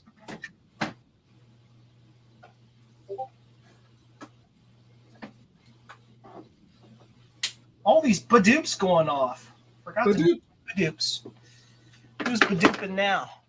Is it important? It might be. Sometimes people do that while I'm doing things. No. My God, Joe, we can see your pants.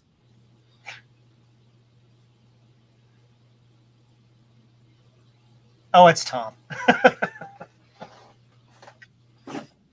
Oh, boy. Hey, Tom, you want to be in here? Come on, Tom. Then I could go get a drink. And by get a drink, I mean fall asleep on the couch. Poor Steve is so tired. This SE board is driving me crazy. Crazier. Crazy.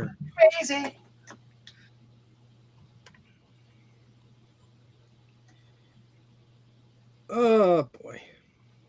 Sure all those are good. Yep. Now I have to remember which way this chip goes in. Probably the same way. The right way.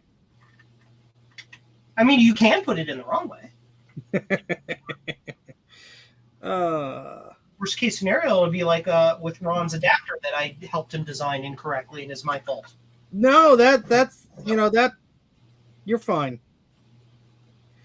Well, I guess I'm gonna take this chip off because why not?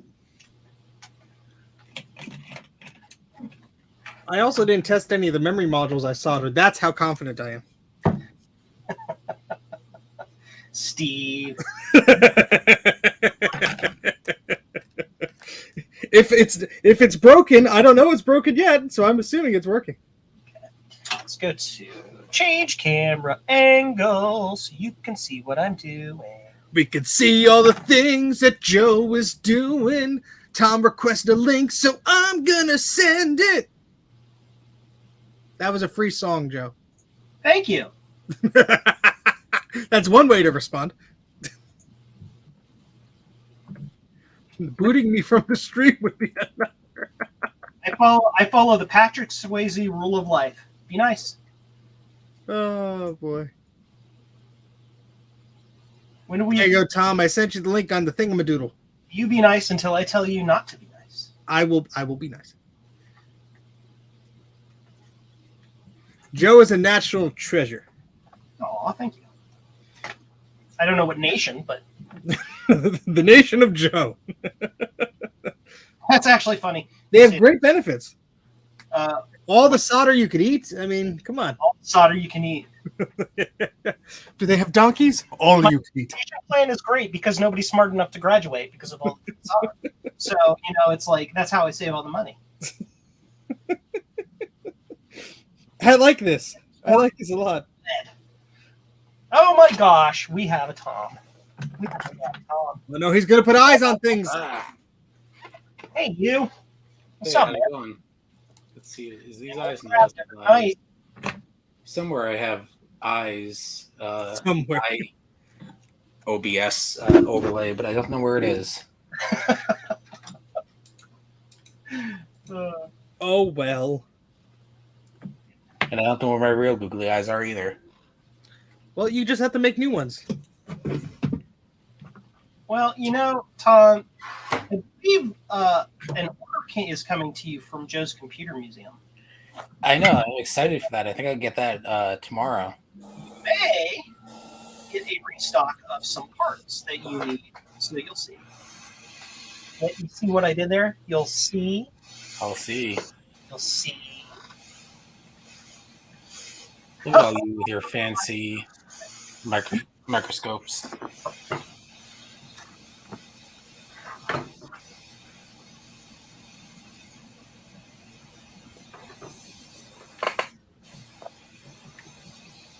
My question is, if I remove the ADB chip, will it work without the ADB chip in it?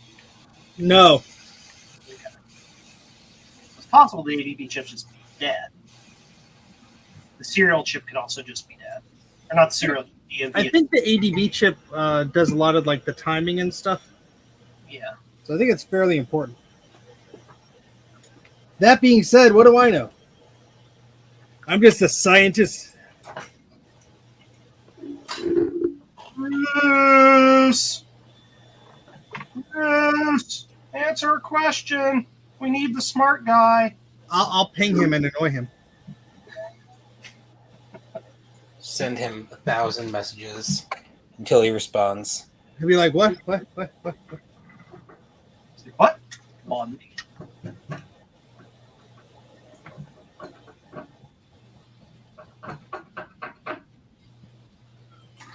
I mean, granted, these joints are pretty crusty. Don't take solder well.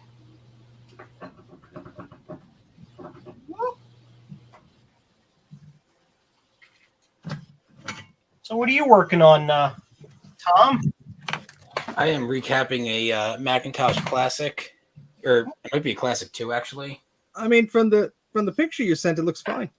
I know. Oh, yeah, let me bring up the...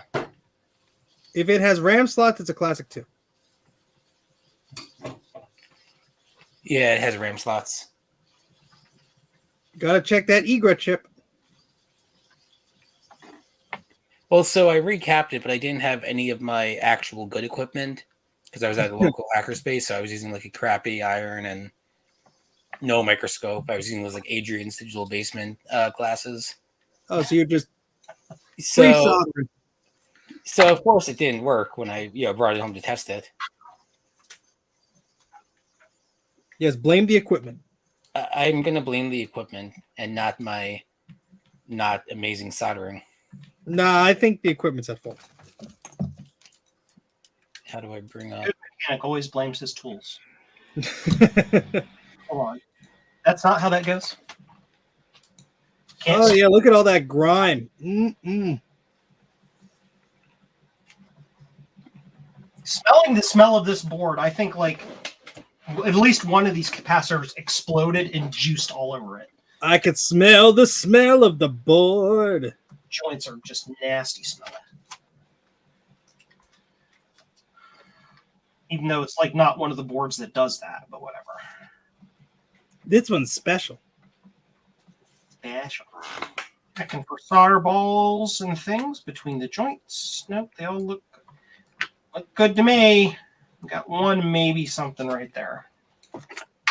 So this is what I was doing when I tested it. That looks I fine. realized, I know it's the That's fine. latest game. That's And I Flappy found Mac it. at level like 1,000. I know. You have to go vertical instead of horizontal. That's Load Runner Extreme. Flappy's a pixel. It's a pixel. One of them alternating pixels. Adam McGee. Joe, I just took a bunch of NT RAM off of a board. Should I throw that in the box? No. Absolutely not. Make a necklace out of it. Do it. I can tell you what box you can throw it into. No. Oh, look, we have a bad trace under one of the chips. Oh, dun dun dun. Well, there you are. Maybe it's still connected. My money says it's probably still connected because then that'll make it. Yep, not a smoking gun. Damn you, dirty ape! It's either the ADB chip or the 6522 VIA. Well, let's. All right, I'm getting out the big tools. Dun dun dun. On goes the oscilloscope. The beepity beep beep beeper. Oh, the oscilloscope, if it beeps, it's something very wrong. You don't want to be beeping your scope. Yeah, you do. I mean, I beat mine all the time. Snotty beeped me 3 times last night, and it was amazing. Oh, wait. Beep. Different reference. Sorry. Beep. Put that in there. Here's another thing we can try. Will it boot without a keyboard plugged in? Like, maybe the keyboard is causing a glitch? Not that then I would be able to turn it off. But, well, I just turn it on. Let's change screen. All you can see is a wire on the screen. Let's change screens to... That's fine. We could use our imagination, Joe.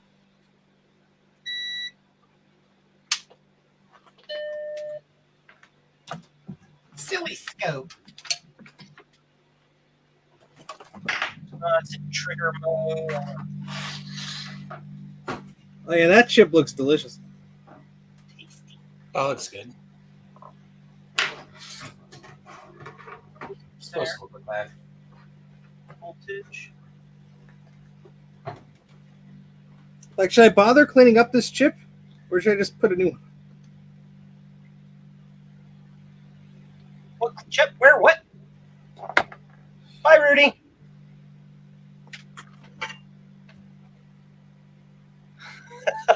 The oscilloscope, aka the official tool of I am no longer asking. So this pin on the ADB chip is flickering.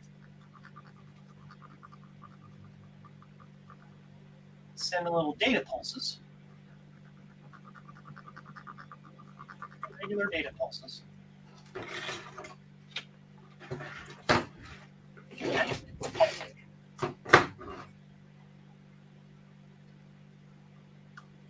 It's got pulses, data. That is a clock. That's probably a master clock. Yep. It's another clock, some description. Basically just looking for floating pins at this point on this, just to see if something's in between 5 and 0. Good night, Rudy. A lot of these are just pulled high to 5 volts, but I don't know if that means anything, and that's got That's just a normal SE, not a SE30, correct? yes, standard SE. The crystal oscillator for the clock is clock at 32.768, as you can see. Perfect sine wave.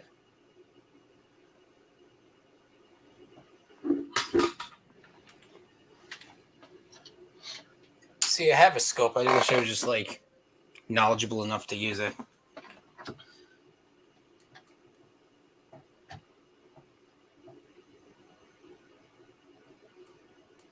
Checking the VIA chip here, which is what is used to communicate to the ADB bus, I believe.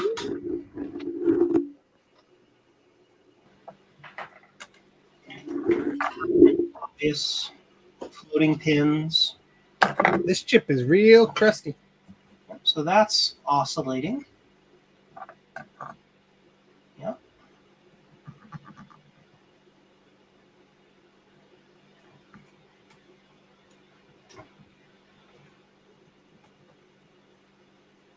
Crusty chip. Let's see crusty chip. Oh my gosh.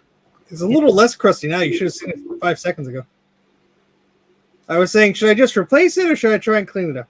Well, let's try to clean it up first. Why not? Oh, it smells terrible. It's good for you. Oscillating. Oscillating. I'm getting the same oscillating signals on the VIA chip that I get on the ADB chip. It's pronounced adb. Those two are working. You're pronouncing it wrong, Joe. What? It's pronounced adb. Adb. Adb. I'll show myself out. For that joke, I just unpatreoned you. No, I need those dollars. My Macs won't be able to eat. Oh, if it's for the Max, I'll resubscribe. They need some floppies. Thomas Armstrong, reset the ROM. Maybe check them with the scope. And Adam McGee says something about throw it away. I think he's talking about your chip. Yeah, probably. But then again, who could tell these days? Those are all the data.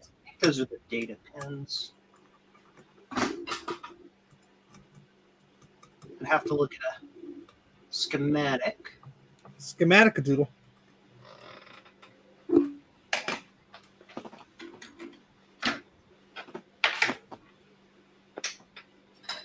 There's so much crud on this damn chip. None of those are. Nothing's floating on any of those pins. What does floating mean? Okay, so a digital circuit is either at its operating voltage, which in this case would be 5 volts, or it's 0 at ground, 0 volts, which indicates a 1 or a 0. Okay. If it's floating, that means that specifically an input pin, but it can also be a connection between an input and an output pin. What it means is that that circuit or that voltage, that whatever you want to call it, is not being it's not being pulled all the way to 0, nor is it being pushed all the way up to 1. Okay. It's floating in between somewhere. Now, that's bad. Yes. Especially if it's an input pin to a chip that is expecting that pin to have a value of 1 or 0 on it. If it's in between, it can get into it's called the saturation region of the transistor, and it can be randomly fluctuating between 1 and 0 inside that chip, all over the place, doing wacky things. That's great, because I'm usually confused on whole good bad things. So. Joe, do you need any Apple II cards, like a floppy controller, 80-column card? No, I have all of the Apple II cards that I need for Operation Atom, but thank you. I could probably use a floppy controller card, because I have one that's questionable. So I tried that Apple graphics tablet, and it didn't want to boot. Oh, no. But I have to double check, because I think I have another one in the garage, but I have to find it first. But I will be in touch with Adam anyway, because I owe him some emails and some invoices and some things being shipped back and all that fun stuff. That cereal chip is hot, but I really don't think it's not hot, blazing hot. Bruce said it sounds like the ADB chip. Not sure if it will boot without it. Never tried it, but I suspect it may be the ADB chip. Yeah, I'm pretty sure you're right. Thank you, Bruce. I will take all the credit for it. If it's right, but if it's wrong, it's all Bruce's fault. Either way, it's all Bruce's fault. So. That's the spirit. Elemento asked, am I trying new RAM? I am trying known good RAM for my SE. Known good tested through multiple iterations. The RAM is known to be good. Also, I booted it earlier in the stream to this RAM on my SE board. So we'll take the ADB chip out. Why the heck not? Why not? Bruce suggests that it may boot to System 6 on the ADB chip, without the ADB chip, but he's not sure. Well, we will. He's never tried it. Joe will be trying it. And then we will all know. And Bruce will actually remember, and we won't. But that's fine. So let's go to Scope Cam. So Joe's doing it live. Doing it live. Tom's gone. He's like, thanks for letting me in the stream. Now he's gone. No, I'm still here in spirit. You know, I should just record like a 10-second clip of myself. Yeah. Just sitting there. Yeah. It's got to have a funny catchphrase, though. You've been googly-eyed. You've been Googled.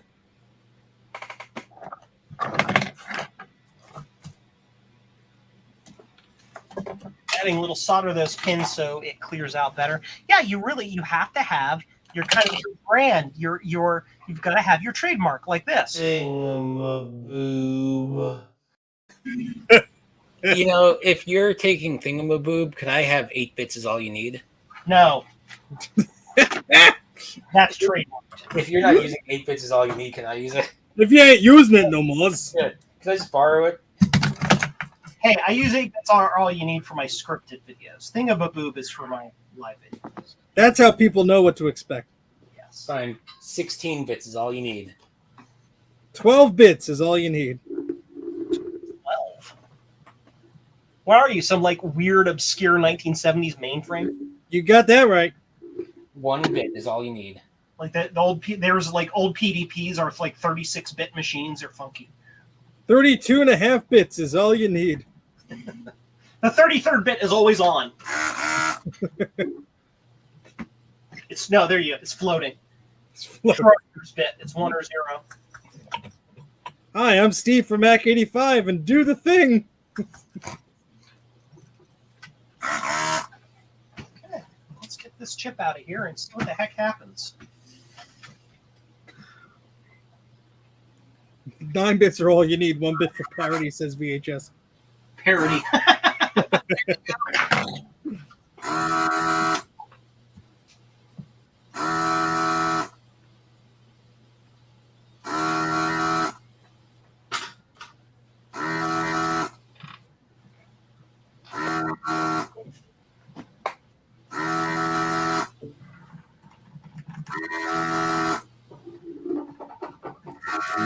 Ooh.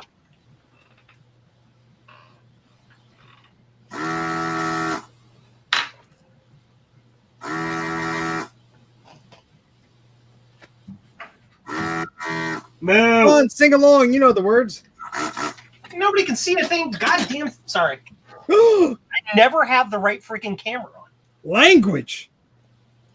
There goes your G rating. We're 2.5 hours in. There ain't no censors watching now. Everyone fell asleep.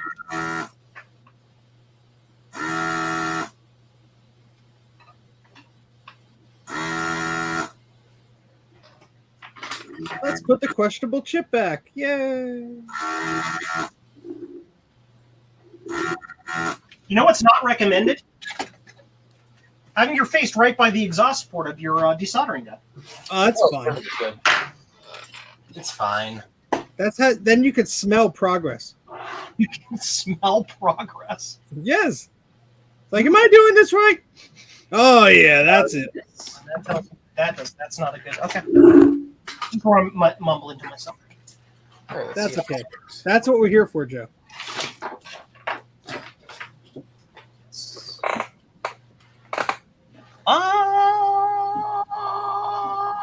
There.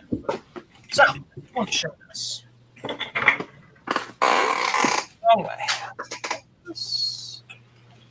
So this is what my soldering gun does sometimes. It'll actually blow solder through the joint. Oh, that's nice. And so, just because my solder gun is like 80% suck and 20% blow, it's really weird. So sometimes I have to clear those pins out. And that's why I like to do it sideways. In theory that it would work against gravity or something and like not cause that problem. Apparently that doesn't work. So I know. Sounds like an oopsie doodle.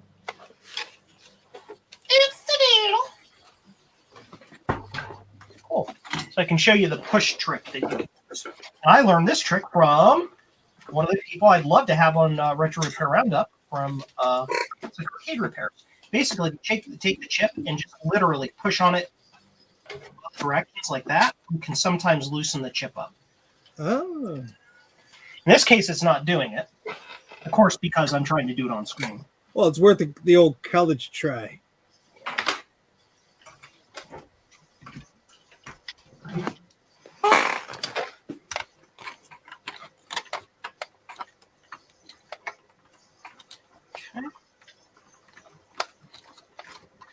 See if we can get it out of here. Will you come out or not? Probably not.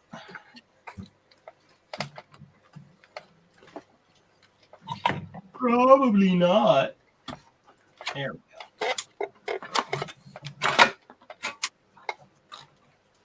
I'm going to start a religion called Pray the CMAC away. I'd like to subscribe. It's Bruce. He's back. Hi, Bruce. Remember, the tithe is 90%.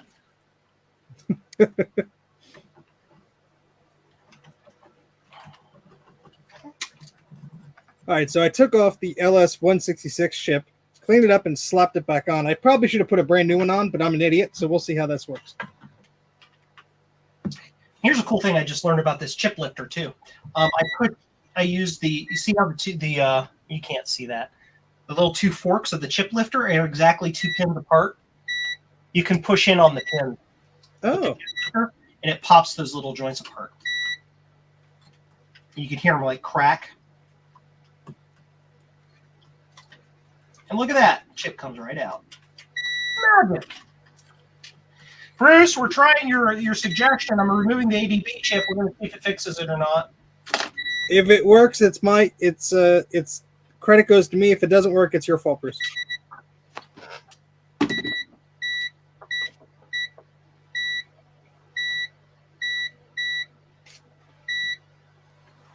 A sticker and a button in your shipment to me, I would appreciate it.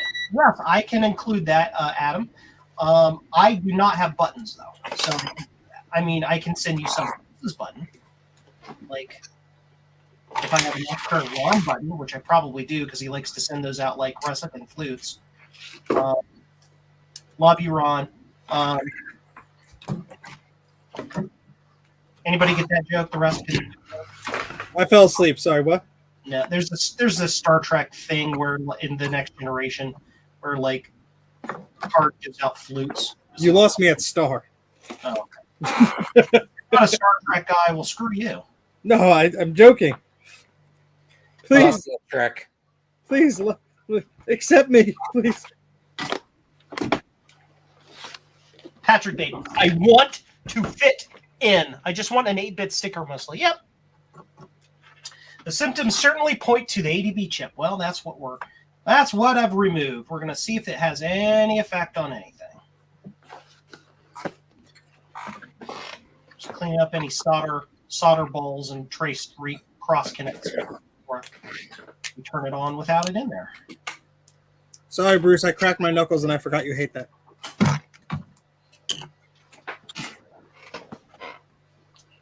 I need a 2-prong power cable. Where can I find one, Steve? A lot of power adapters for laptops. Okay, where do I keep those? Or your Mac Mini that you neglect.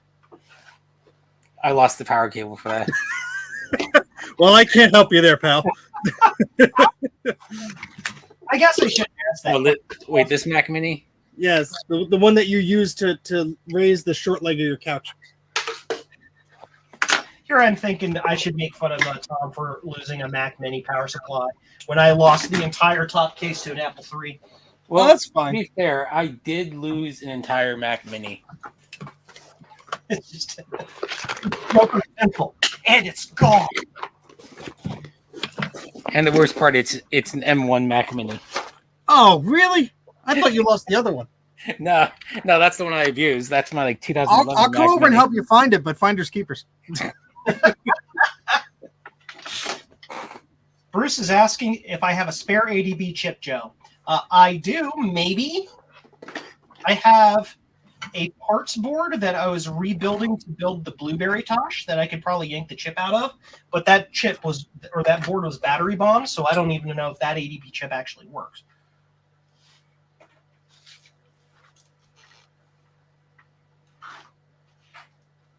We'll see. So this chip that I was joking about me being stupid reattaching it, well, I discovered that one of the pins wasn't touching. So, well, there you go.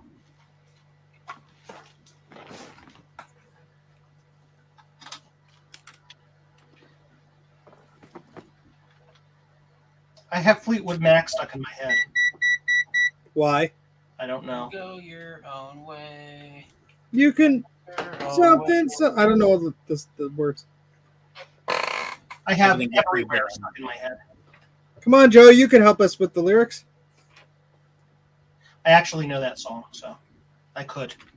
That's what I'm saying. Come on. What are you doing? What you doing? Packing up, shacking up's all you want to do.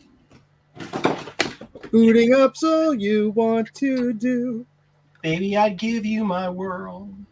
How If can you'd fix my ADB chip. If you won't take it from me. Yeah. Sorry. Fleetwood Mac's one of my weird. You don't have to apologize because it's your stream. You can do whatever the heck you want. No, I'm apologizing for singing. Well, nobody cares about that. I mean, I sing all the time on my stream, and my views just go up. Or it's the dislikes. It's hard to keep track at this point.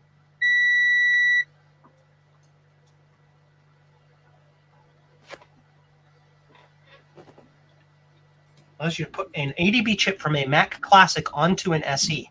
Great! I need a Mac Classic, though. I'm sorry. It's in my garage.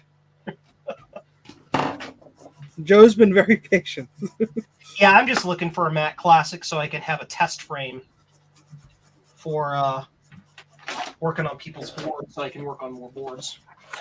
Right now, I'm kind of limited to SEs, SE30s, and Color Classics. LC2s, those kinds of machines. You ain't taking my business away, Joe. I'll see you. I'll see to it. I'm not trying to steal your business. No, please take the. I mean, I've referred several people to you, Steve, because there's some people like, can you fix my LC2 or not my LC2, my 2CI? I'm like, I don't have the chassis for that. I don't have anything for that. Alrighty, I'm gonna plug it in again.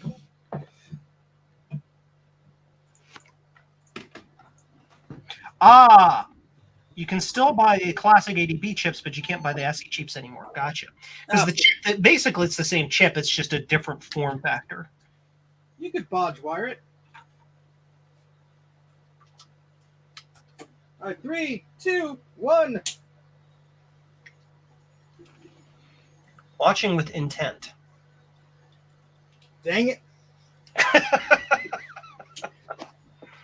Sorry, guys. I brought a PC onto this Mac stream. Blasphemy! Blasphemy! You're banned forever. I started it with a PC. I was fixing it, so. So I've removed this ADB chip. So we're going to see if an SE boot without an ADB. It probably won't. Color me interested. I spent like 3 minutes trying to figure out how to turn this laptop on. There's a power switch on the side. Yeah, that sounds right. It's a switch. I'm gonna like unplug it, but it's like a switch, and then that covers a button that you have to push. Why can't that sounds intuitive? Oh, it's a Toshiba, right? Yeah, that sounds about right. We're fancy. We want to do things different. Let's confuse people in the process. All right, so ADB chip is removed. No reason to plug it in the keyboard because that won't matter. So this is my first time turning this on. So no guarantees that the contents are going to be SFW. Hovering over the remove button. Windows 95, baby. Ooh, checks paid. Let's see. Ooh. Nah, I won't dox someone random on stream. Please not on my stream at the very least. Here, look at this while I click on Ooh, checks paid. me likey. What's it doing, Joe? Nothing. You don't got a cursor? Yes, it just sits there doing nothing. Sounds about right. Did the chip look corroded or anything at all? Looked perfect. Absolutely perfect. Huh. Well, so this person was using the computer till at least 2011 wow. because there's a I file have to from be using an 2011 Access 95 database still. I have a client. Yeah. We just recently went through a big rigmarole to get it working on their brand new Windows 11 computer. Yes, we got it working. That sounds like fun. Yeah, the my Color Classic had QuickBooks on there, and the QuickBooks file was called like 2016 income or 2016 QuickBooks or whatever. So someone was using it until 2016.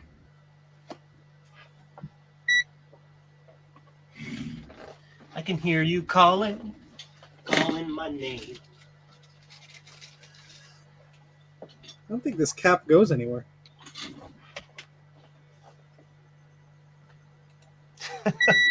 VHS, I have a feeling nobody will watch my channel unless I trade all my PCs for Mac. That's not true. PC World got its hands too. I mean, they're all weird, but yeah. That's a joke. Try to be funny. I failed.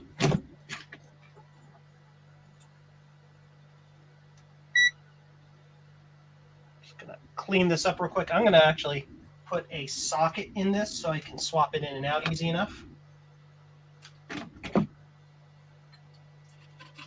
So good to know. The machine will not properly come up at all without an ADB chip in it. Joe is taking the bullet for us and learning. Thank you, Joe. You're welcome. Or something. Or some. Adam says there's a D16 choke filter that may be part of the ADB circuit. It's next to floppy connector. Yes. I see.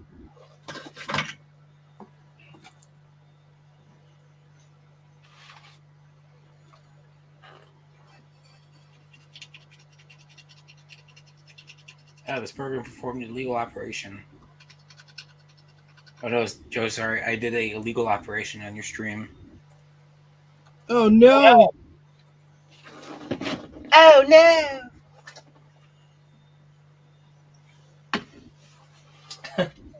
Will that run Doom? Will it?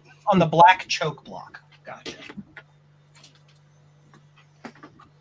Where's my copy of Doom?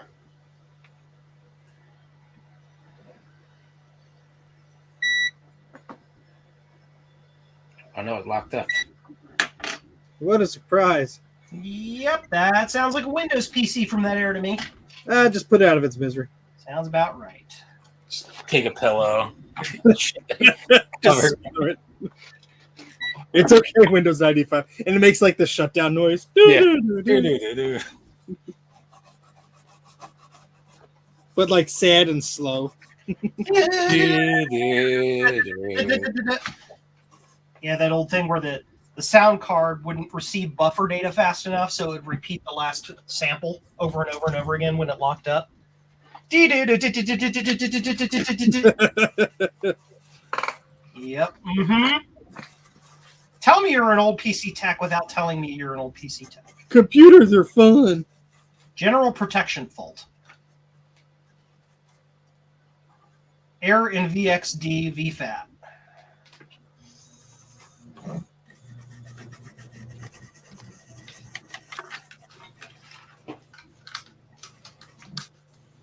Something tells me the little Q3 thingamajig that's missing on this board is required.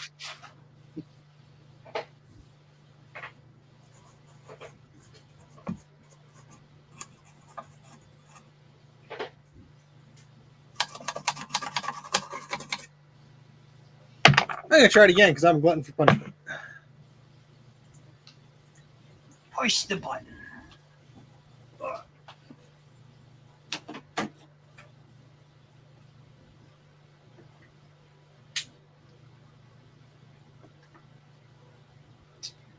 Okay. Soldering in the sockets.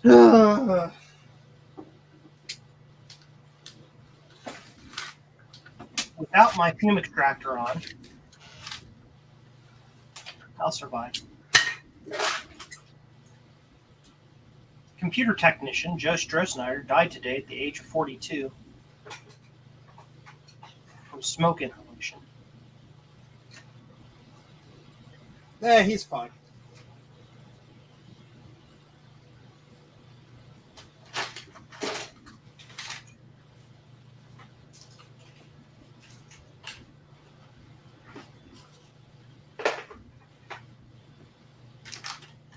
I'm poking chips with my finger to see if anything happens.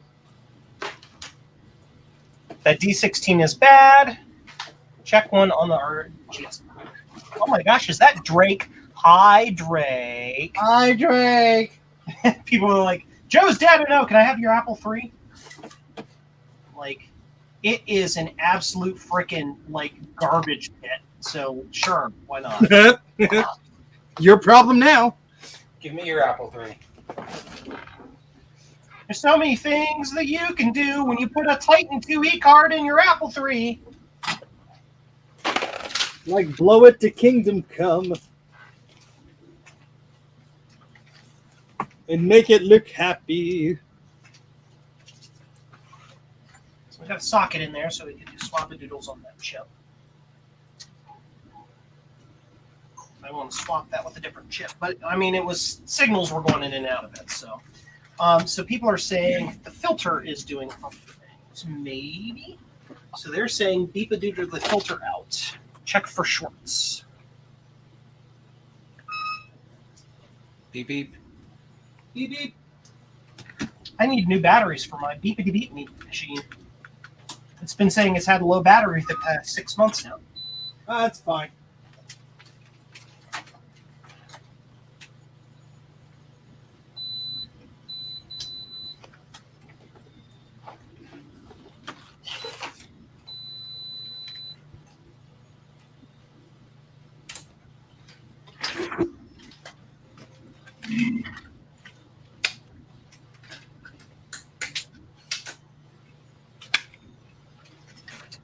Yeah, that's like less. That's more blurry. You don't want that. D6.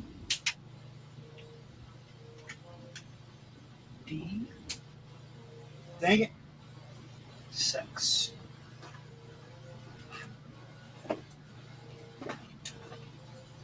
Buy a battery, you bum.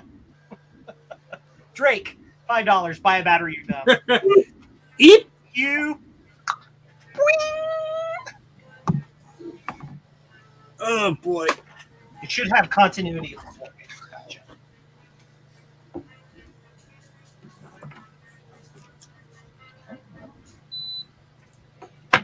That and that.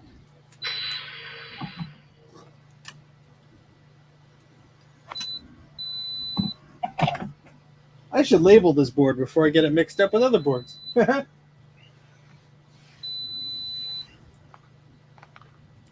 Now just play board roulette. Yeah, whose board is this? Oh my. Steve, I sent you an SC30 board and I got back a LC board. Enjoy the upgrade. For various values of upgrade. So that filter has, I will call it continuity across every single one of those at the exact same ohmage, 49.5 ohms. But if you lick it, does it taste any different? I am not willing to test that theory. Well, then obviously, Joe, you're not willing to go all the way. No.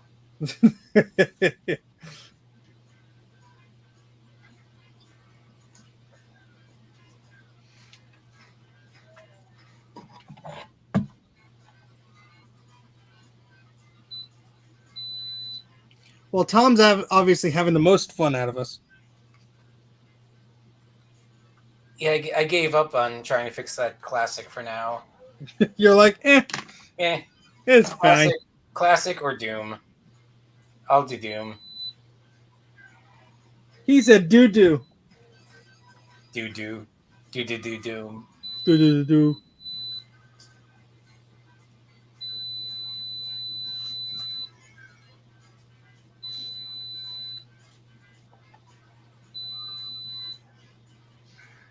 I don't think I reseated all the chips on this board. So let's do that.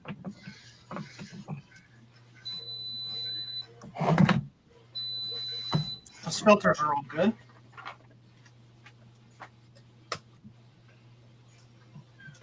You didn't know Doom had a map?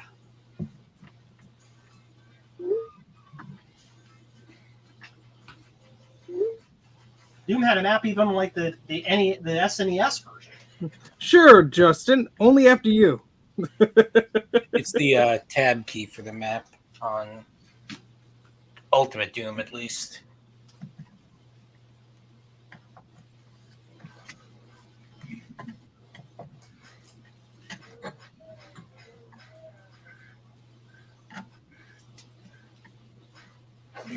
For poopies and giggles, I'm just going to try it again.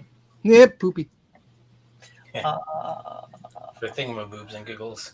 Yes, thingamaboobs and giggles.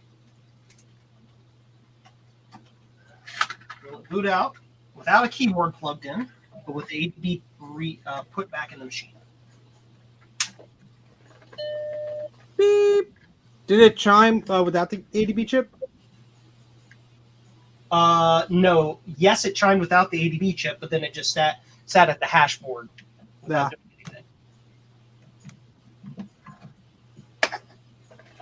Come on, SE, you could do the thing. There we go. Now we got a cursor. It's before. And it stopped. Ah, Stop doing the thing. boo. So we know it doesn't boot via the floppy EMU either, although it stops at a different part of the process for reasons. Wouldn't it be great if all of these Macs had built-in boot ROMs like the classic? That'd be great. Well, if you buy the Raminator from K-Koba, you can get the boot ROM for the 128 through Plus. I'm thinking about getting. Is there a similar thing for the SE, not the SE30? I don't know if there is for the SC or not. If there is, that would be fantastic. Because yeah, that could help. And it might, I mean, someone that's smart enough could probably figure it out. AKA not me, but somebody whose name is Joe.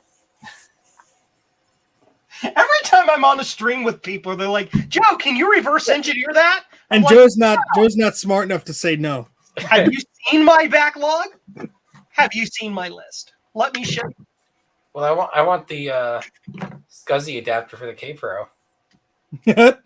Yep, that's That's and I want $1 million, but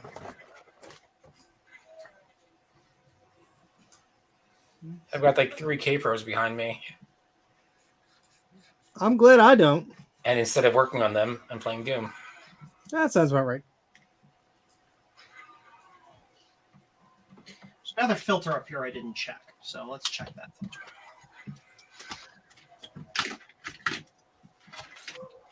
Let's do it. Do the thing. Because that's the filter that actually goes to the ADB ports, and the other one, the filters I was checking are the ones that go to the floppy ports, because, you know. Well, it's good you check those two.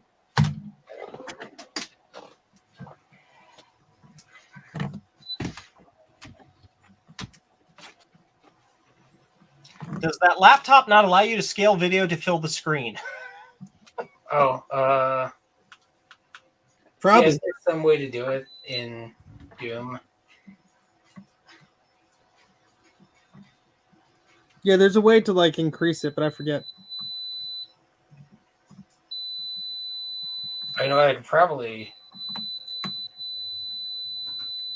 It's gonna crash too, I'm sure. That's the ground line.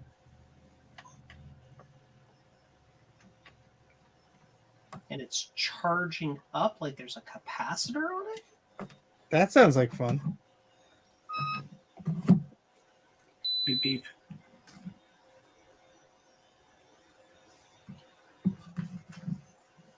That didn't help.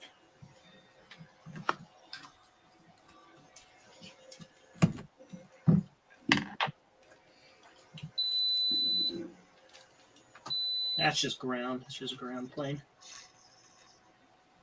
I'm just picking up some sort of residual across the ground plane.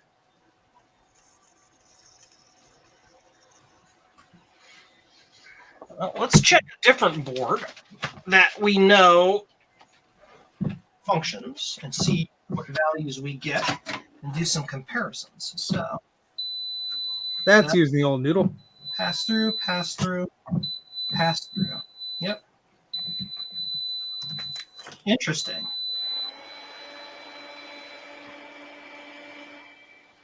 On my board, the filter might be bad. On my board, I'm getting a direct short between the lower two pins. Mm-hmm. Board, I'm getting 227 ohms. Huh. Well then.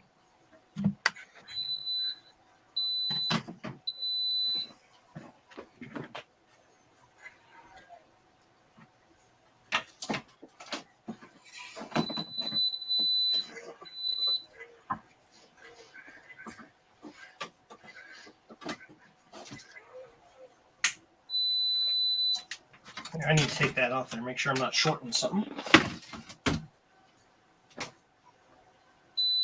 Oh yeah, there you are. Well, one of us is making progress.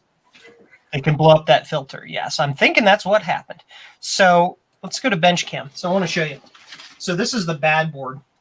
Bad board. Bad. These two pins on the bad board, I'm getting 229 ohms.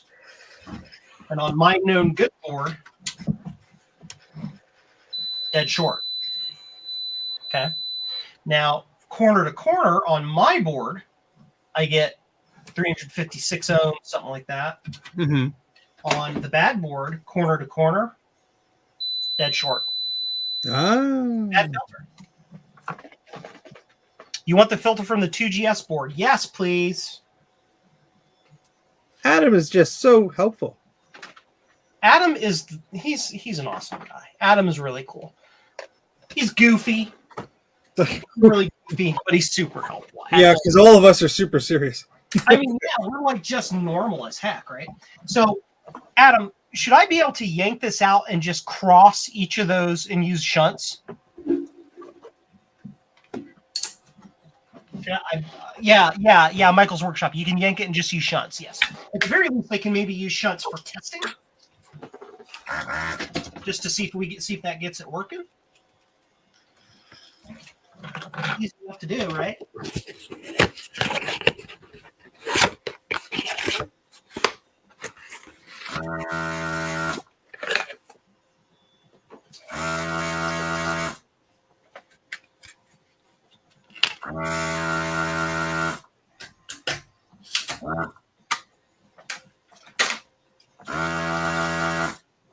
It's almost like a train horn.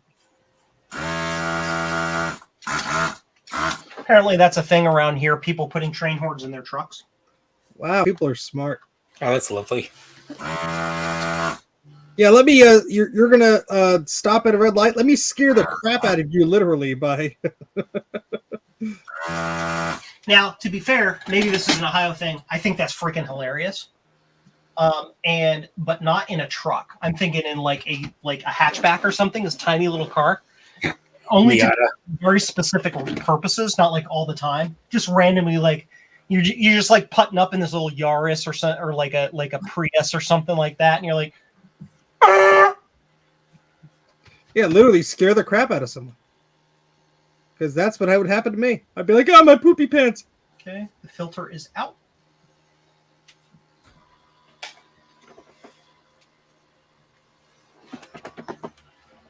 Don't hot plug anything while testing using shunts. Yeah.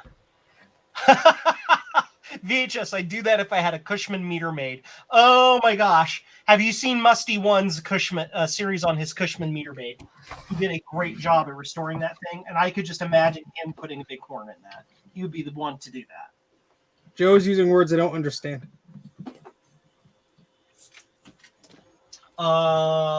Preston Colin Einstein Chusol. Is he having a stroke? Should we call someone? I'm fine. I'll dial 911, and then when he strokes out, dial 1 again. Close the door. You're letting the heat out.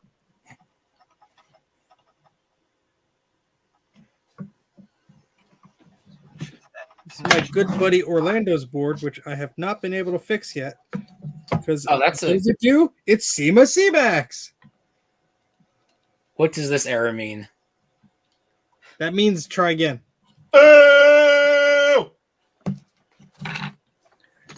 You guys can't see what I'm doing. Well, There we go. I'm the star of this stream. We all know. Tom, Trying to save roller us. coaster tycoon to play. Oh boy. If this doesn't work, I'm going to play Halo on it. Rest in peace, little laptop. Halo 4. I know it will work perfectly. Remember that time we all played Halo on Ron's channel and Drake beat the crap out of us? Yes. I need to order a dialing wand.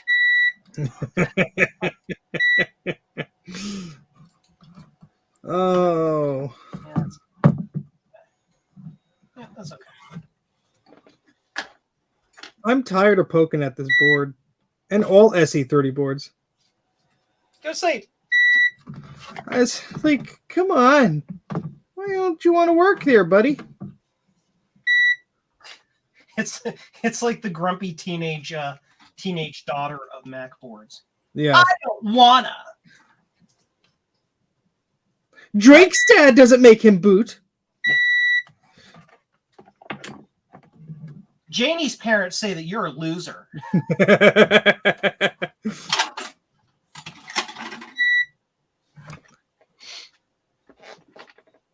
Well, Janie's parents have a Mac 2 FX. So I'm going to put a socket in here because then I can just shove pieces of wire in it and take them out easy enough. Like,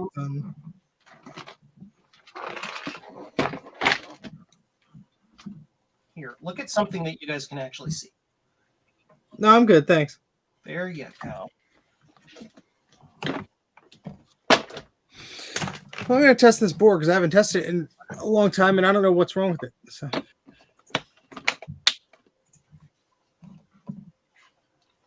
Did anyone know that an IWM from a Mac SE 800K works in Apple IIc? Kind of amazing how these things are common between the platforms. Yeah, I mean, that's actually pretty common in a lot of tech companies of that time too, and even today. They just reuse the same tack because it works. It meets their goal. Why reinvent the wheel? You just do it again. Just drop it in there and do the thing. A lot of the reason too why the Mac has the IWM chip in it was that the original, and you can read this on folklore.org, was that they were originally planning for the Mac to use effectively the Apple II disk controller. Ah, So- dang it. This one has a different issue. It has different stripes. But at least it chimes. Chimes but stripes. That's weird. I'll show you a picture of the stripes. Yeah, VHS. It's a legit copy. Look at them stripes. That's funky. Oh yeah. Does it look like if you throw a blue scuzzy at it, does it look like it's booting? Let's see. Wherefore art thou, blue scuzzy? I only have like 4 of them. Here it is. See, I put the sticker on it so I don't lose it as easily. Put an Apple AirTag on your floppy EMU. All right, here we go again.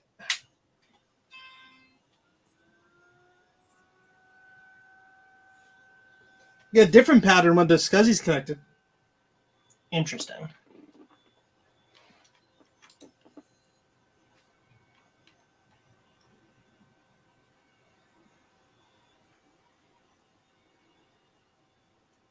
Nope. Oh wait, yeah, it's booting. Yep. SE30. Yes, Bad video RAM. that's the UE8 row. Yeah, it's a couple of big chips just below that row. Oh, hold on. All right, so here's the thingamajig. You tell me what the thingamajig's. Yeah. Okay. So you see the big blue cap? Yeah. Okay. Far left side of the board, below the big blue cap are the row of UEs, Yeah. and then the far left side, the two chips. Yeah. Those two right there, those are the video RAM chips. Lovely. I've had to replace video RAM chips before. Oh, that's just fantastic. It could also just be the entire UE row being done because they're involved in shuffling data in and out of that area. Yeah, I have to look at the live stream of. Always bad or screwed up. So Yeah, I mean, I have to look at the stream when I did this previously to figure out what I already did, so I'm not redoing the same work. But interesting. Thank you, Joe, for the suggestion of the blue SCSI. see, I kind of sort of sometimes know what I'm talking about. That's what my degree says also. The kind of sort of sometimes university. Is that the width of the chip? That yeah, look at that. Sure is. So I can do this, bend that over, and bend that over, and cut that. We're bending over. Uh-oh. Dude. Yeah. So this shunts straight across. So you're telling me to shunt this across, right, guys? So Sure. Chat.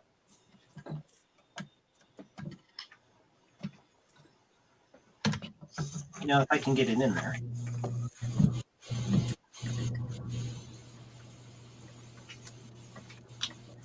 I'm going to reseed all these chips just for the heck of it. Why not?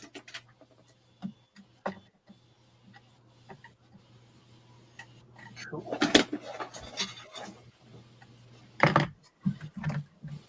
VHS. Saw your email. Haven't opened it yet.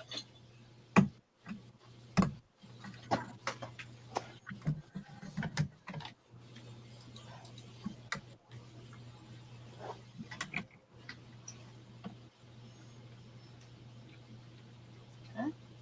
That's shunted. And just a couple more to do. I think Bruce actually sent me some of those chips, I think. I'll have to take a look. Now I'm curious. This was a whiles ago.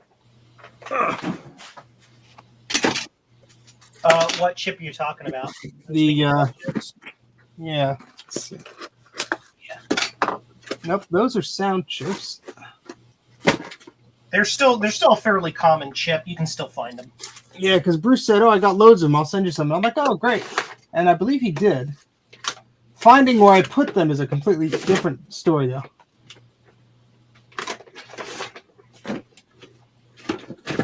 People were wondering in the chat why I'm doing it this way instead of just wiring wires in. It's because I can yank these out really easy and just throw a different filter in when I'm ready. Oh my god, I found what I was looking for. Hell froze over. Oh my gosh. Who organized your space? I did not. I just opened a random drawer. You're bound to be right eventually when opening random drawers, I suppose. And these look like VC6 and UC7. Whatever that means. If I have an SE30 board out, I could tell you. They're Oh, yeah. That's, duh. It's right there. Yeah, so these are them. These are them. The fun part is going to be desoldering them just to see if that's the thing. they're not socketed. They're not socketed in that way. You sent me these, Bruce, which you can't see. I'll switch the camera. Or I'll just be greedy and add a second camera here. Oh, no, I can't do that. You can. Oh, well, I mean, I can pop it in there for you. Nah, it's fine. These, Bruce. You sent me these? Oh, it's not in focus. Focus! Focus, you feck. Hey, they're the chips for the thing. Yeah. Wow.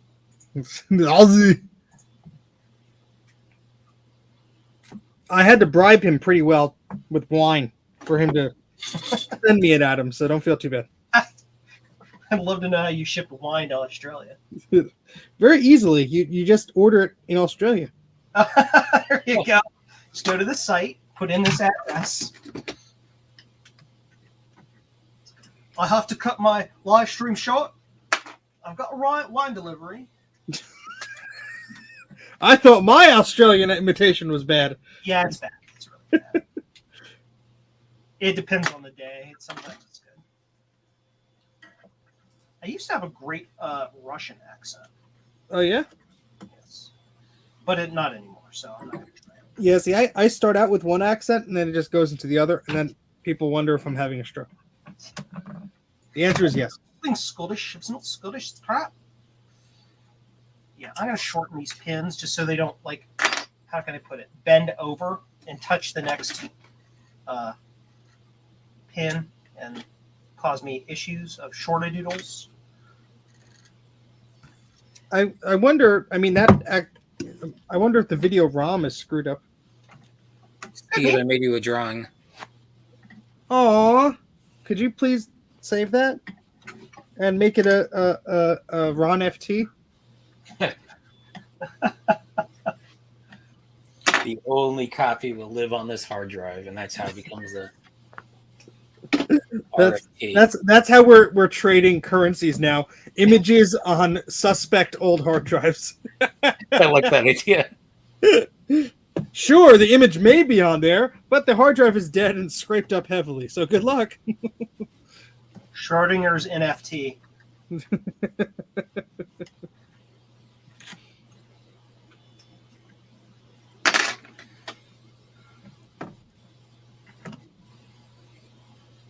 So I'm going to reseat all the chips, and then I'm going to try and swap out the video ROM with mine and see if that does anything different.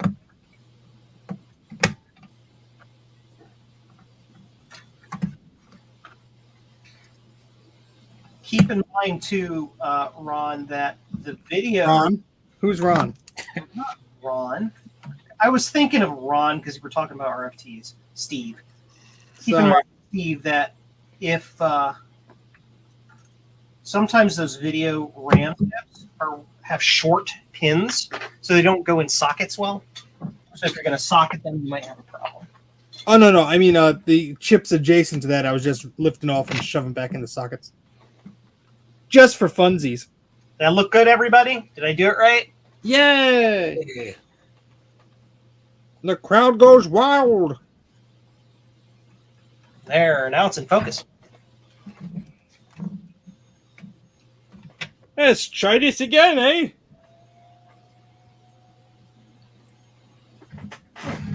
Cool. All right, let's try this.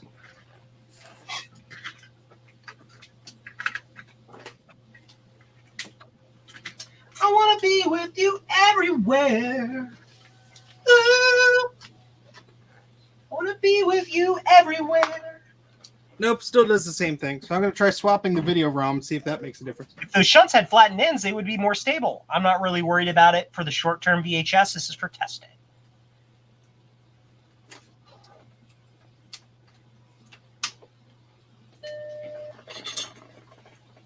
Fleetwood Mac, Eric Rangel, yes. How do you pronounce that, Eric? Let me know, because I feel like I always mispronounce your name. Mispronouncing names is what YouTubers do. My name is John Stronsnitter. Sounds good to me.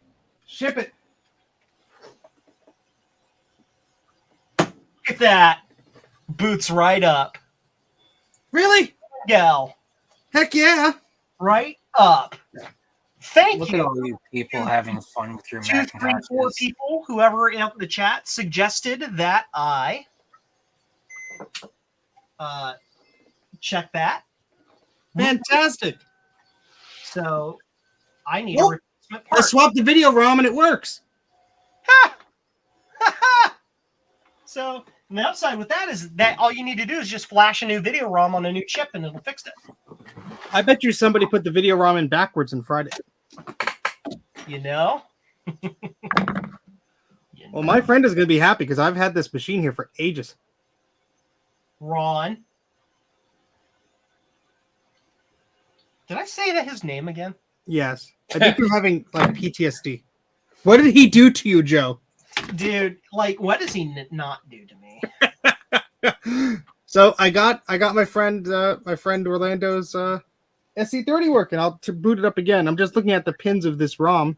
I mean, they all look okay, but yeah, let's Can't go over really here. get it down correctly because I don't have a keyboard attached to it. Because I didn't want to fry my keyboard in case, things. Look, we got a gray screen and a cursor. So what was it? Oh, yeah, it was the ROM. Yeah, It that's was right. the video ROM. You also had a couple traces you fixed that kind of sort of changed things a little bit, didn't you? Oh yeah, this is the second SC30 of the night. So yeah. Oh, okay. It's the video run. Joe, should I desolder the D16 from the 2GS board and send it? Yeah, sure, why not? So I need to find myself the appropriate thing to flash a ROM onto, right? Yes. Some of those words made sense. Where's You my? have all the setup to do that, Steve? I do have a flasher programmer dealie, Okay. but I don't think I have the blank chip.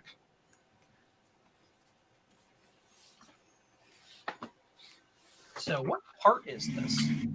But progress. Now I just have to fix the other machine he sent me, which is the sound chip on the 475 that I got working. Then I'm like, wait, I wonder if the original chip worked. And then I put it back on. Now none of the chips work. So That is the filter.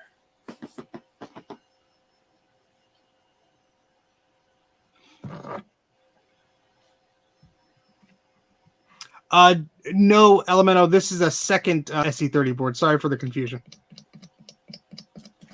So it didn't fix the CMAC, it fixed this, which I'm going to document on the interwebs, because then people like me who were like, what's going on? Well, it did that.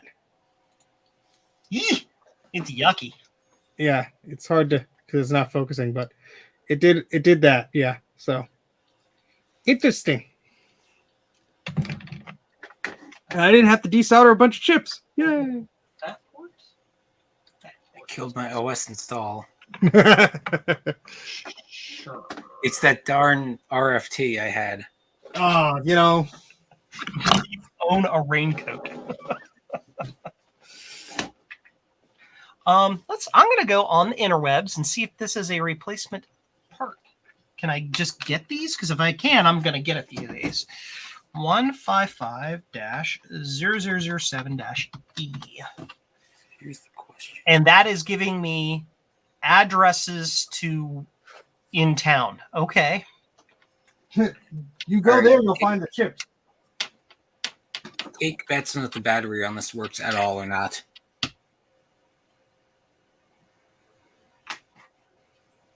Will What's it that? last? Take bets on if the battery on this will even last for a second. Yes. Steve says yes. What about you, Joe? 1 second. Yeah, that video ROM is not happy. Sure. 1, 1 second. 2, I'll take 1 second. 3. You know what? I was willing to bet no, but apparently it will last at least something. Yeah. Because it's on battery life right now. So that's the Apple number. So you guys win the bet somehow. PE dash. What do we win? And don't say a laser printer. I gave all my laser printers away. 4, Oh, thank goodness. 5, 3, 2. You win googly eyes. No. Oh, Adam's already got the mouser pin. All right, so I Longer available. Well, poo. I need a new one of these. And I think I have the parts list for the SE30, so I think I'll be able to hopefully find the blank one, and then I could dump one or whatever. It's like a 7. It looks Let's see if he'll focus. Whoops. 7.4, or not a 7.4. It looks like a 27C 256 or something similar to that. Sure, we'll go with that. Now let me put a sticker on there that says bad, or throw it out. But it's me, so.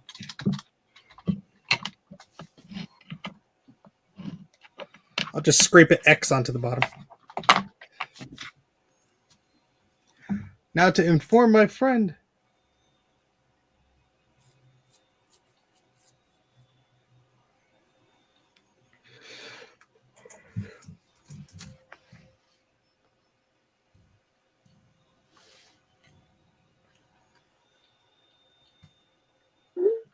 So I'm just reading right now how to while this is doing snooper tests, I'm just reading to see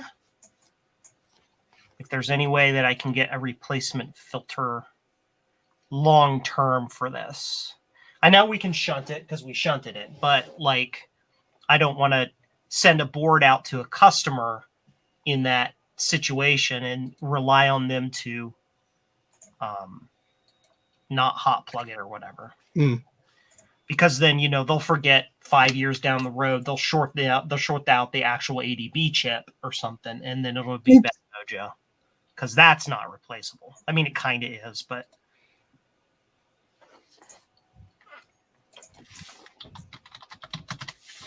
somebody was who was it in the chat was saying something about pico fuses I could use For the I know the pico fuses for the SCSI fuse. Michael's workshop. Can I use the same pico fuses that are used for the SCSI, Michael? Because if that's the case, I have those in stock. Because I broke my own SCSI port hot swapping it like a freaking moron once. Shh, I didn't do that. Lies. Fake news.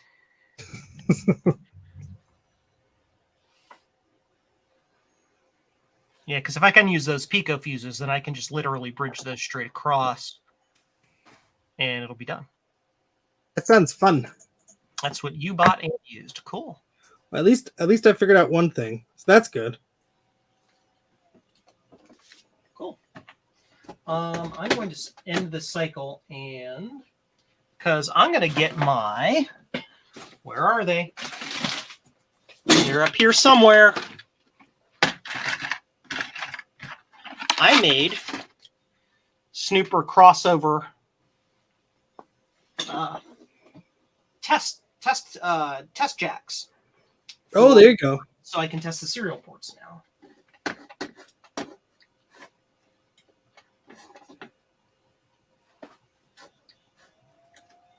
Shut this down before I plug these in, because why not? I don't think it really matters on the serial ports, but we're going to do it anyway. Oh, goodness. Can you do it? Well, yeah, Joe, you got to plug it in the correct direction. That's No, that's optional. Yeah, no. Up is up. There we go. Those are plugged in.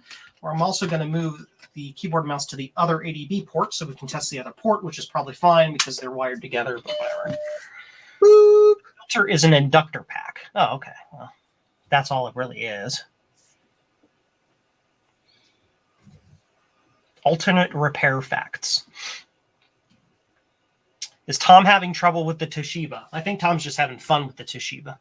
I totally broke the Toshiba somehow. I built the OS install. The mouse doesn't work. It's in like 16 colors. What version of Windows? 98. Go into the registry to HKey local machine system enum. Back up the enum key, delete the enum key, reboot the system. It will re-enumerate all of the devices and fix it. You lost me at Windows. So, sorry, HKey local machine enum. HKey local machine system enum. System. Or it might be just HKey local machine enum. Yeah, enum. And just delete the whole. Yep. I export it first in case it like really breaks stuff. You just select the enum key and then hit export. It's going to be pretty large because there's a lot of stuff. Then if you delete the entire enum key and reboot, it'll take like the next 30 minutes and rescan everything. And it'll reinstall all the hardware and will probably fix it. Okay, so it's a 27C64 EEPROM. 27C64. You can still get those. Those are easy to get. You can just buy them. $2 on DigiKey. Yep. Easy peasy. Snooper. 30 seconds to fix, or 30 seconds to break the Toshiba, 30 minutes to fix it. Oh, Yep. yeah. Back in the beginning of my career, I was the bench technician, bench and build tech for all the computers that we sold. And I learned a lot of Windows 98 tricks. So now we can do all the tests. I used to remember the exact location in the Windows 98 registry where the product key was stored. And that was important because what I could do... For nefarious purposes only. I could basically delete the product. I could do a full setup, delete the product key, and when it booted for the first time, it would then ask the customer to put in the product key that came with the machine. It would change it to their key and not the bench key that I used. Just stuff like that. So I would assume if I search for that part number, that 27C64. Okay, Yep. That's weird. I searched for that, but a different part number came up. I'm gonna send it to you on the thingy to make sure I'm not an idiot. DigiKey, a different part came up. That's because it's DigiKey and they're dumb. Well, seriously, I like Mouser's filters. Like, even if Mouser doesn't have something, I'll look it up on Mouser, then like get the part number and paste it into DigiKey, because DigiKey's lookup can be a pain in the ass. But sorry, whatever. You but a doodle, jackass. yes.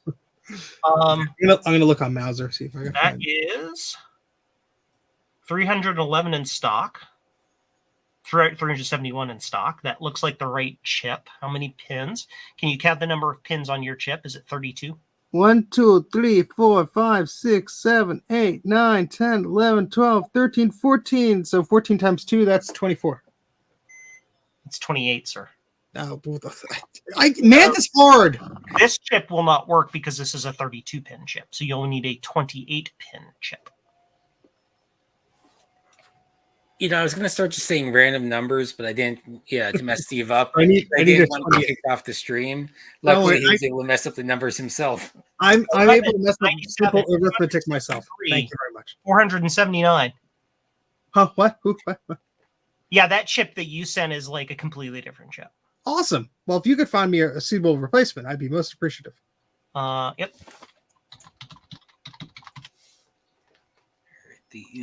I'm putting it into the chat just for people who are curious. Yep. Sort by price, low to high. What else do I have that I can break? And then I'm gonna do that. Then I'm gonna do. I suppose that doesn't really matter. And then, somebody also saved the package it's in, which is DIL 286. Yes. So you will want to do probably that. Dun. A whole $3. Well, you know. Now you want to look at this. You want to look up and see what the original speed was, because I have no idea. Well, what I'm on one of those wacky forums out there, it might be documented somewhere. Yeah. If anybody knows, any of you wackos in the chat here know what the speed of the video ROM is on the SC30, please let me know. Ooh, pretty, Tom. Yeah. Because that cheapest one is really slow. It's a 200 nanosecond EEPROM. It might be too slow. So you might have to get the, looking at that list, you might have to get the one at the very bottom of the list. That's the 90 nanosecond in order to be fast enough. But I don't know. Blueberry. So that is a price tag of what I paid for it. Nice. That's great, man. And that was like a couple of months ago. 28C64. Good suggestion. Oh, it's got an airport card. No, that's mine. That's fine. No, instead I'll just take the airport card out and lose it somewhere. Yeah. So that's This is important. Let me put it somewhere. Oh, wait. 28C64. Ah, there you go. Uh-huh. Normally stocked. I don't care about that. In stock, yes. Sort low to high. How would we go for 3 hours and 30 minutes? 512s. There's the 64s. Doesn't feel like it. Give me 512s. Of course, it's the hard drive is, bad. Just take a Dremel to it. But Yeah, they're I all saw Dave's 150 now. video. And they're also 27C64s, not 28C64s. That's a 28C64. That's an EEPROM. It's a...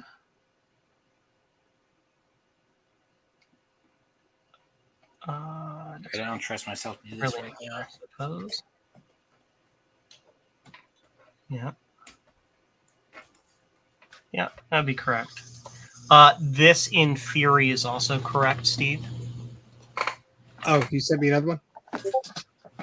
In theory, I like these theories you have. Although I like the other one better because this is $8.95. The other one was $5.95. And you get one of each, and Yeah. then add in a whole bunch of stuff to your order. They have order padding requirements, and your order has to be a minimum of $20, or they charge you an extra $20. Oh, that's lovely. That's great. Well, I will do some research, but thank you very much, Joe, for helping me out because now I know where to start with that. Thanks to the chat, they dropped a lot of help in there too. Thomas Armstrong, timing and stuff as well. Thank you, chat. Use the best. I'm gonna take a picture of the chat so I don't have to remember it. Look, take a picture of us. Where did my labels go? I had a label somewhere. I need more labels. What? Somewhere. 4 a.m.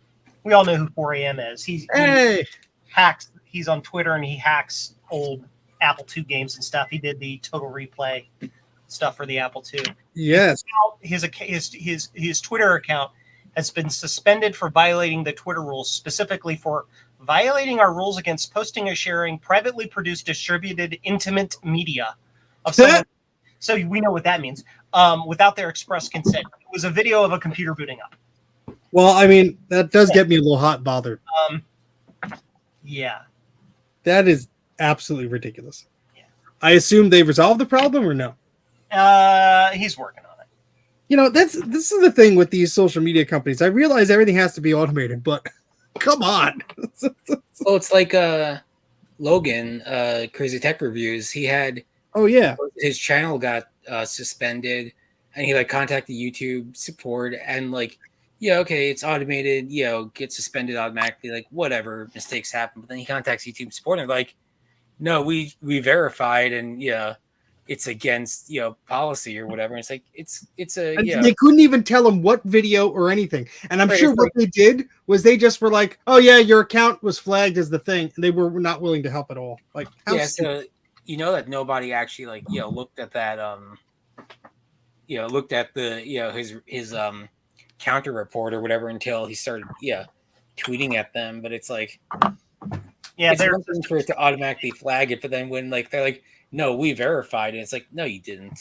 It's automated and crap. Yeah. The same robot that flagged it flagged it as flagged it as verified.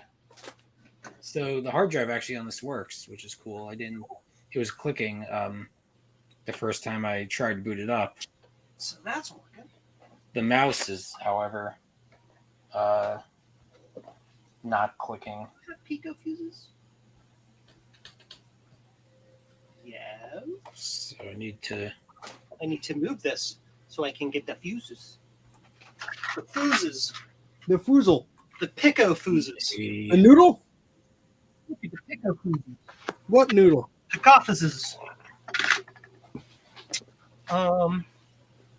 I need to change places.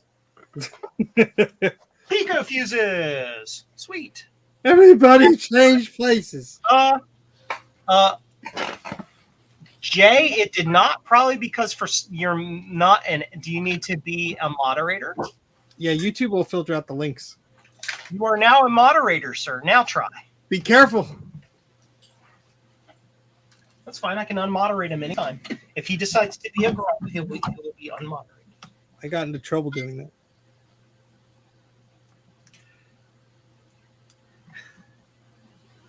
Ooh, a Mac84 special. Cool. What? Oh yeah, I won't be around for that one. Dang it. I have to go look up and see what these Pico fuses costed me. I don't remember. I got a bag of Pico fuses that were like little 1 amp fuses. They were like $3. Yeah. For like a bag of like 20.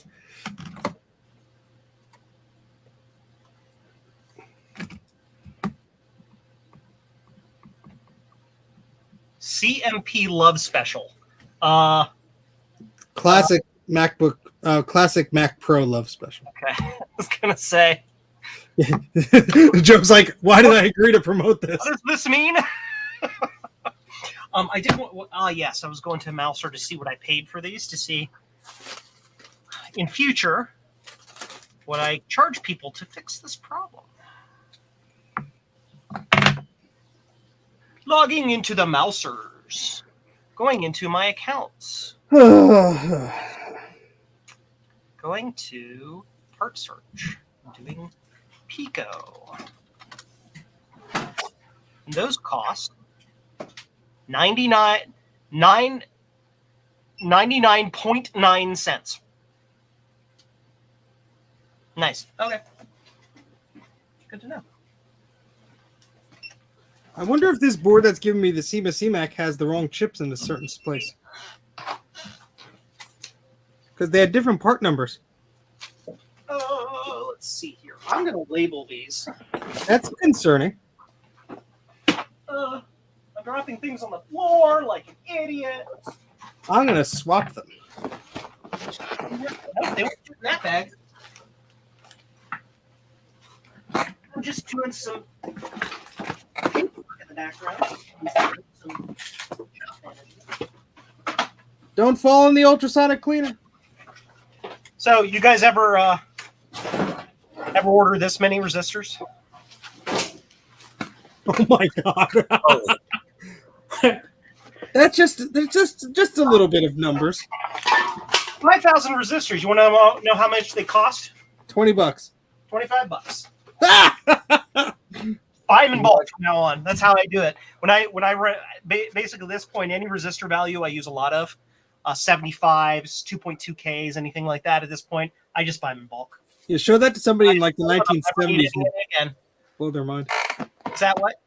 Said show that to someone like the 60s or 70s and blow their mind. Yeah.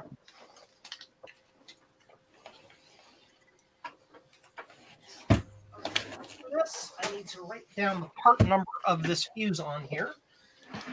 Steve, where's my USB mice? I don't know. Where'd you have it last? I have no idea. I blame you for my disorganized. It's wherever your Mac Mini is. Yeah. The chip on his adapter was more than likely a PIC 16F628-04/B. Okay. What adapter? I don't know what you're talking about, VHS, but okay.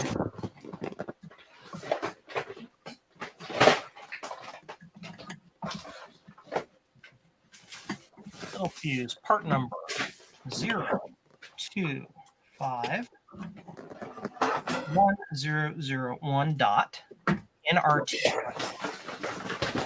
RTL. And they cost one each. The Amiga to PS2. Oh, yeah, okay. Which means That's interesting. That's a PIC16F, which means it'll run the same code my PIC16s will. Which means if that is an open source project, is it? What's a PIC16? It's a microcontroller. Ah, okay. If that's the case, then I could, in theory, use that same microcontroller's code in combination with my keyboard scan code, my microcontroller that I use, to make a direct chip replacement for the Amiga thingamadoodle. Cool. Yeah. Nope, same crap.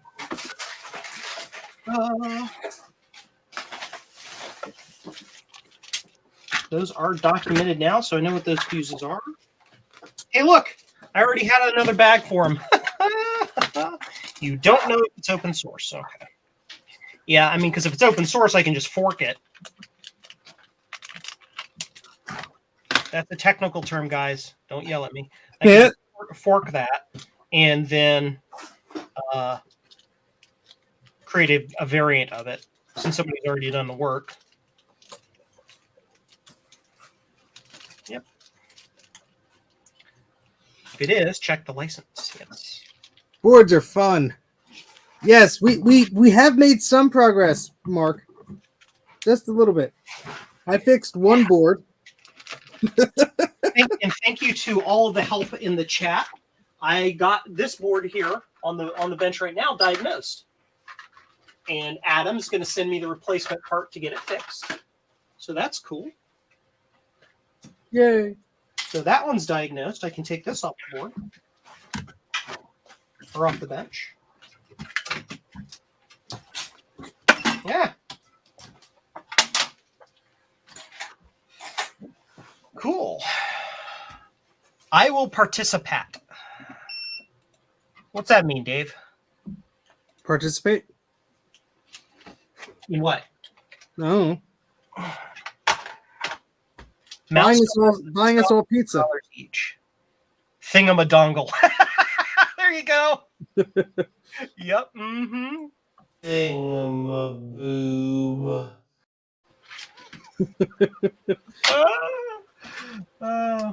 So we can call this board effectively done. In theory. Well, past snooper, it boots. So it's effectively repaired. Put that to the side, put those there. Click on comments. Oh, he's talking to Jay. Okay. Cool. So we can put this to the side.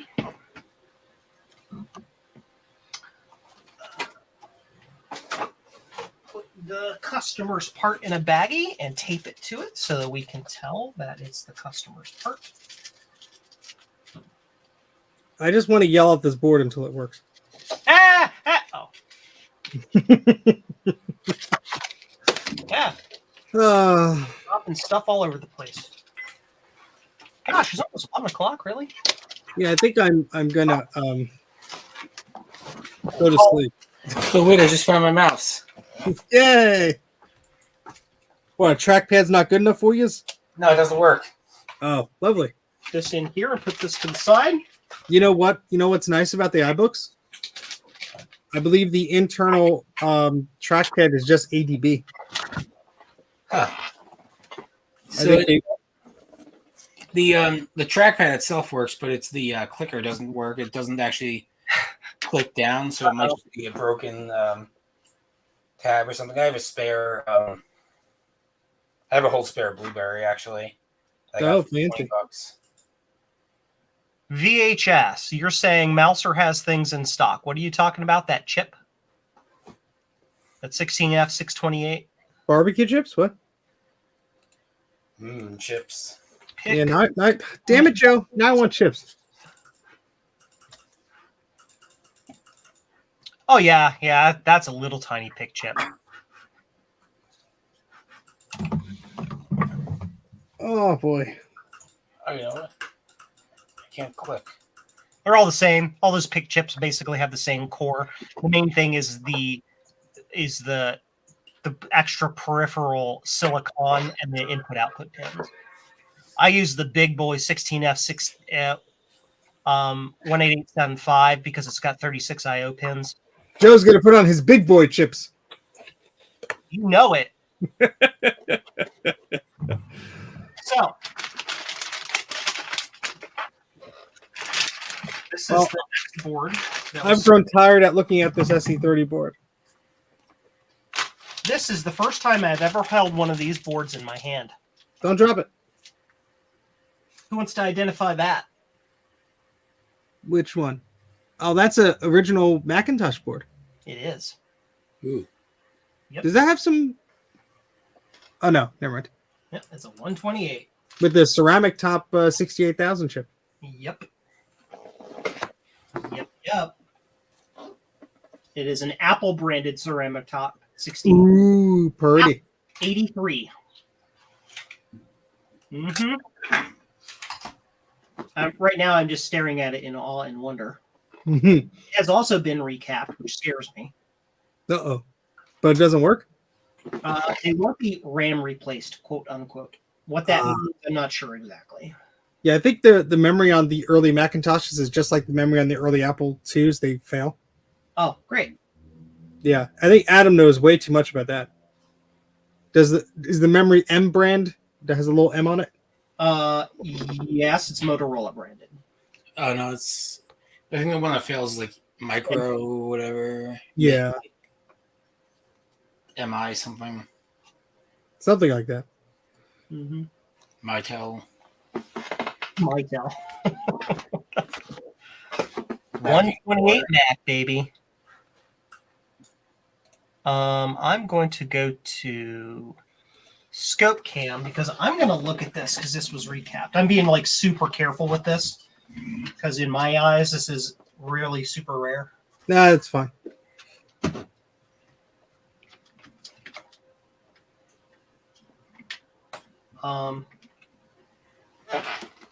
Interesting little tidbit of information. I have what was a 1984 March 1984 Mac, so relatively early.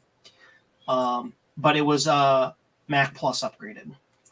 Oh. So the outside of it and everything is nifty, but it's like the inside's like, yeah, that's not an original. It's like, well, then again, you could do a lot more with it. Like a whole lot more. Heck of a You lot. can't really fault anyone back in the day for upgrading. oh no, yeah, of course not. But you know.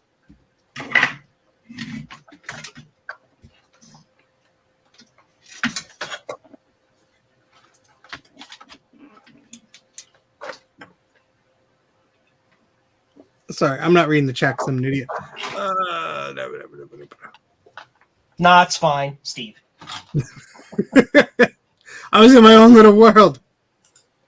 Hey, welcome to Video City. That's my friend who I was fixing the SE30 for, which turned out had a bad video ROM. Yay!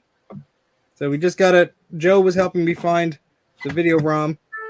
Have to place an order, and hopefully I could flash it correctly, and we'll go from there. Yay! You should be able to find the contents of the ROM on the internet, obviously. If you don't, let me know and I can dump it for you. Yeah, I have a working one, so I can hopefully just dump that. Yeah. Whoop. Yank it right out. Let's see how many times we can say dump in a conversation. Somebody sent me a message real quick.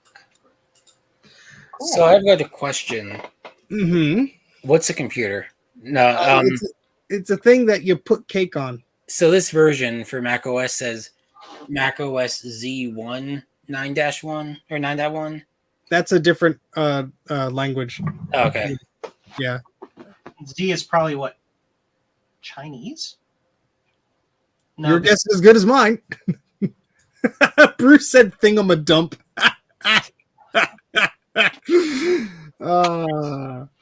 Bruce, that deserves a response. We're just scaring away all the new viewers. Hey, you Mac yackers, you get to watch Mike's cat fall off the desk over and over and over again. Let me have my thing.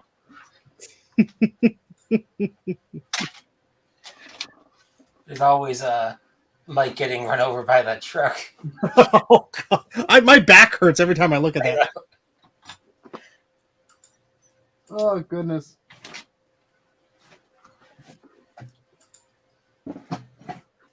Well, see, now I got to ship a bunch of stuff back because things are in various repaired. Oh wait, I have a different SE30 to poke at now.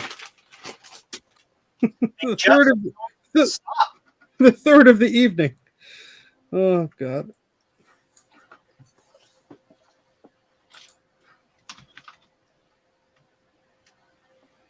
This, if memory serves, this one it'll work if you push down on certain things. That's Perfectly fine. 100%. I remember I got this working on a live stream, and the second I was off the live stream, I'm like, let me see if it works again. I turned it on, it didn't. I'm like, yeah, poopy. You're not supposed to tell everybody that, Steve, because then well, it's not on my channel, so it's not legally binding. Oh, okay, great. How else can you maintain your reputation as a miracle worker? I just showed them the Quadrate 48V. Oh, there you go. Oh my God! It booted. Or no, it chimed. It chimed. That's what. Did you see that? It chimed. I was so excited. We're all happy for you, Steve. I was like that was what I was telling Joe earlier. You know, I just happened to have my microscope at that area, and I looked down, and I'm like, huh, those things aren't touching.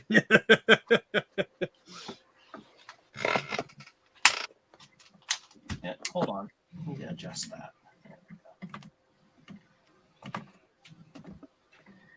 And these solder joints on these capacitors on these two boards have been pretty wacky.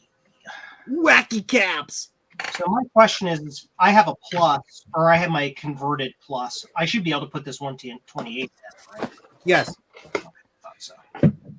Yeah, it'll do those analog boards will work with the 512, the 128, and the plus. And if it doesn't, it's not my fault. Okay. I'll blame Apple.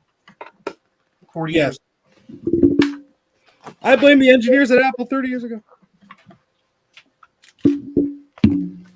Blame Bruce.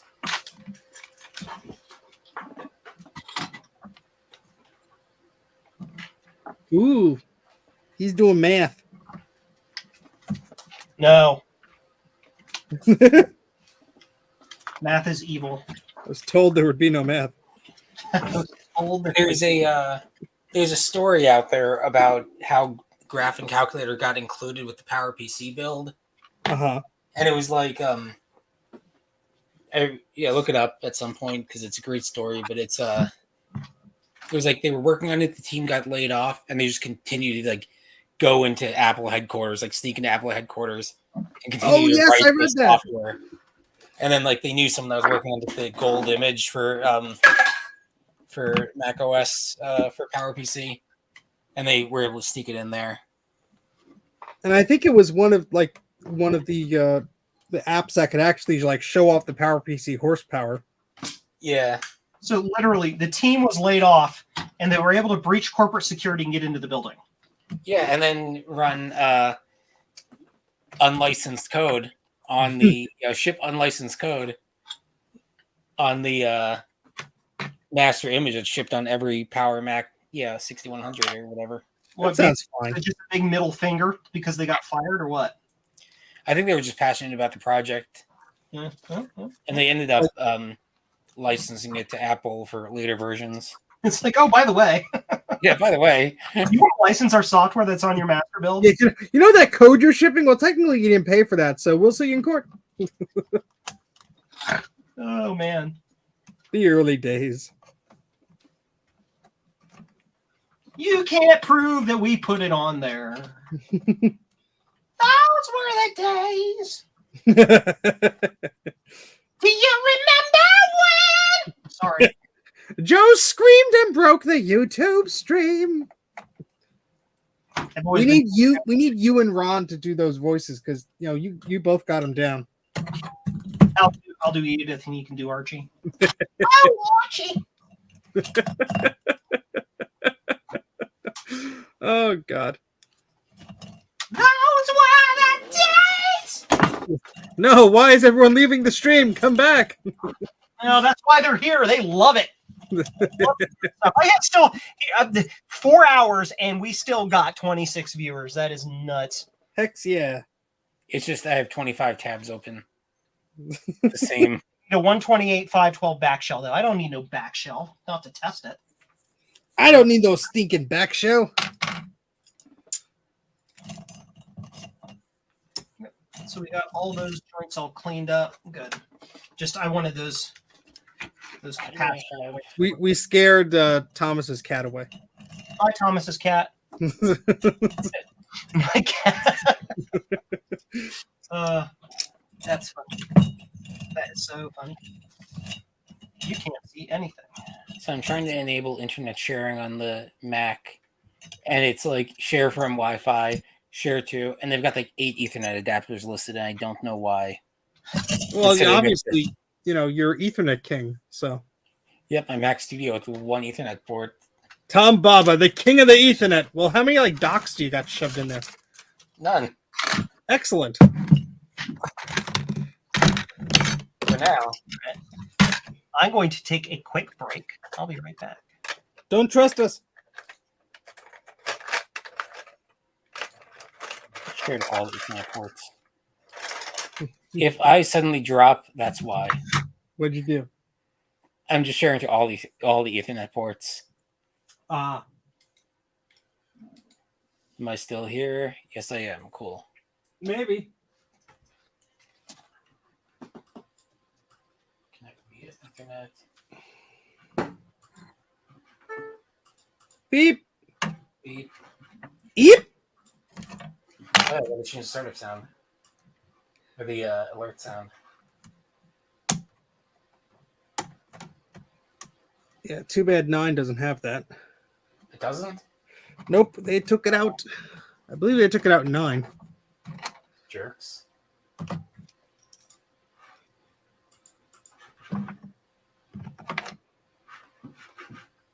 Then brought it back in 10. Only if you force it in there. No, I thought you could change the startup sounds or the alert sounds. Oh, you can. You can just Without- put the file in the system suitcase on 9.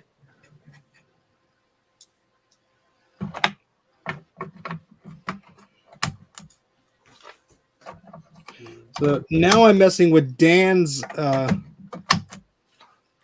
classic. Not Hey, classic, where? SE30. The Canadian Computer Collector.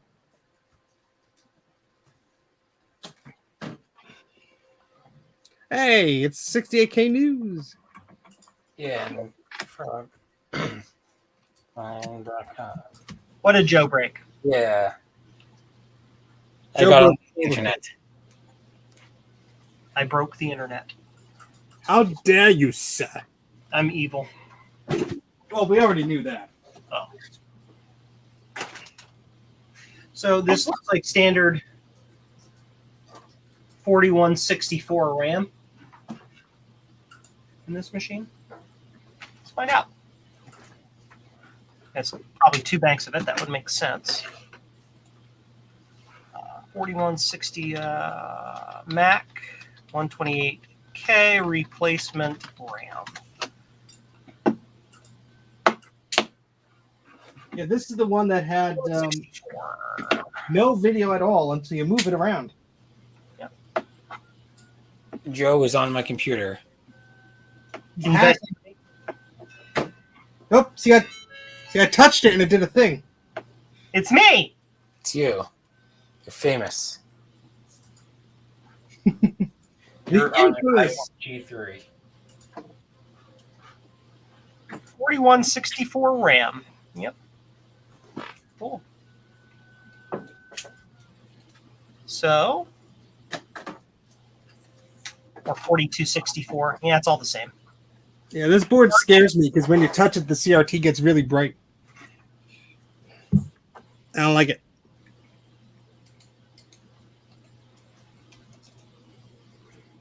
Don't like it at all. Do not want. Just looking at something inside here. Justin Morgan, you wouldn't believe how dirty my workbench is. Yeah, you don't want to see an up close of mine. Don't look at mine, please. It's solder dust and broken dreams. Mine is very clean. Just don't look at it. Yeah, it's clean underneath all those tools and things, then, right?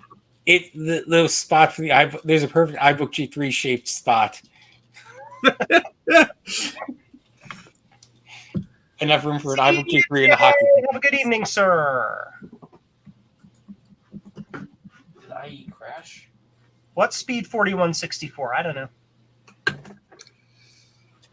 Oh boy.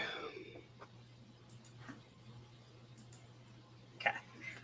So I want to do one last thing, if I can, before I call it a night tonight. Well, it's your stream. And Your stream, pal.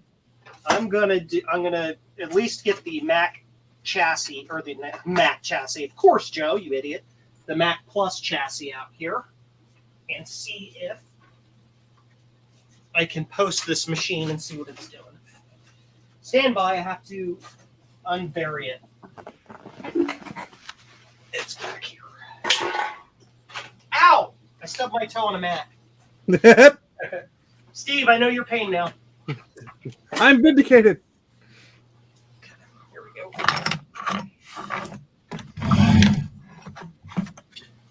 Let's do this thing. That part of the show where I look at the board at an angle. Whoop. Cool. Time for the Mac Cracker. Unless I was smart and didn't put the screws back in. Ha-ha! I didn't. Good. Thank you, past me. Comes right out. Not even tight. Great. One under the battery cover. Oh my God, there's still a battery in here.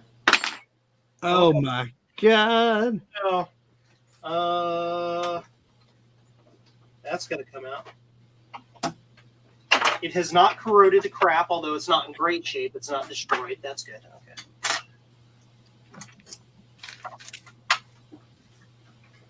That's tight. Ding! Eep. Quack. Quack. Ding dong! Eep! And copyright strike from Apple. I'm gonna play the demo file on the Mac OS 9 CD, so you're gonna get copyright strike from the Bare Naked Ladies. That's good. Cool. So let's see. Don't worry, I'll mute it and sing it myself. Thanks. Disconnect the floppy. Disconnect the analog board. I have not been in this machine in a very, very long time. One other cable, right? No. There's it. I must have been thinking about a different model of machine. Is one dusty. As a matter of fact, I don't think I've ever been in this machine ever. Joe's sticking his hands in new places. Which means this all needs to be recapped. But that's fine. Oopsie. Oopsie poopsie. Oopsie poopsie. Poopsie doopsie doopie doopie. Do I really want to just like slide the whole thing in? Probably. It's been 1 week since I got a copyright strike on my channel because I stole somebody's song.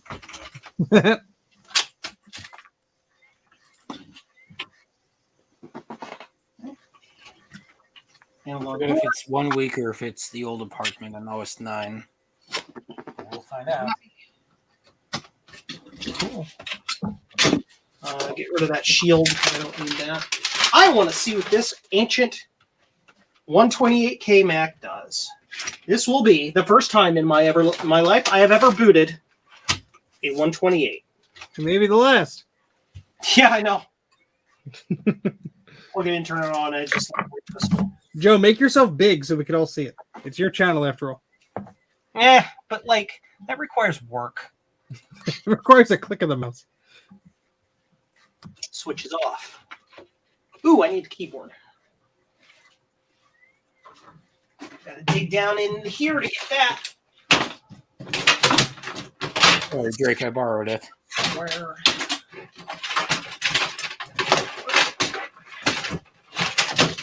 There's an original Mac keyboard. And I also have in here an original Mac mouse. What was that sort of noise? Looks like the CD. Sounds like a CD-ROM drive. Oh, it's call and answer. Song nobody knows. Which one's the freaking mouse port? I haven't plugged this thing in so long. Is it the left one or the right one? All the way to the left. Yes. Mr. Mac84, who knows has Mac in his name and therefore would know. Well, that's just a guess. It's right next to the audio port, Yay. I think. Well, I'm looking at Mac Plus back panel, so I don't freaking know. Yeah, the Mac Plus one and everything else are the same. Can somebody in the chat tell me? I'm sorry, what? What do you want now? Mouse port. It should be the one all the way on the corner. It's on the far side. Okay. Yeah, it's all the way on the left, I believe. I'm just double checking an image. Yep, all the way on the left next to the audio port. Next to the audio port. Yep. So staring at the back of the machine, it's at the right. Well, sure. Because if I look at the back of the machine, I'm staring at the back of the machine. All the way to the left. Okay. So, but the audio port is at the right. Oh, hold on. I was looking at a plus. I think it's all the way to the left. Okay. I am checking. Un momento, por favor. Google. Yeah, it's all the way on the left. Okay, thank you. Because the one all the way on... Those are the printer ports or the serial ports. I'm waiting for the image to load. Yeah, the one all the way on the right is the modem. The one in between the floppy port and the one on the right is the printer. And the mouse is all the way to the left. Okay. So, this machine hasn't been on in a very long time. It might explode a Refa. Refa has no cracks in it. So it might be okay. The Refa is before the power switch. And it's not making smoke yet. So, well, I guess we'll Get find your recording devices ready. Yes. Boom. Nice. The machine looks like it's fine. It's happy. Look at that screen, too. That screen is, like, perfect. So why did someone give this to you? Because they wanted RAM replaced. Okay. Sure. All right, well. Tom found the Apple Campus QuickTime VR. Yeah, there's I was poking around this a while ago, and at one point it's like if you get to the parking lot, you can click on a car and it's like, you know, Brian's Saturn or something. And if you Google search like the name along with you know, Apple VR or something, you can find the guy's like his personal webpage where he talks about writing the Apple VR QuickTime VR demo and showing that's cool. Cool. Jobs, not Mac84. Can you send that on the Discord? Yeah, I'll need to That'd be cool. Thank you. make my way to the car. That's a CD-ROM key. It just sounds like it's a parrot or something. It's like, Yeah, I probably should have copied it over.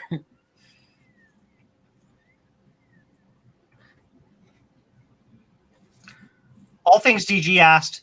I need a 5 amp fuse for a power book. What voltage should I get? Yeah.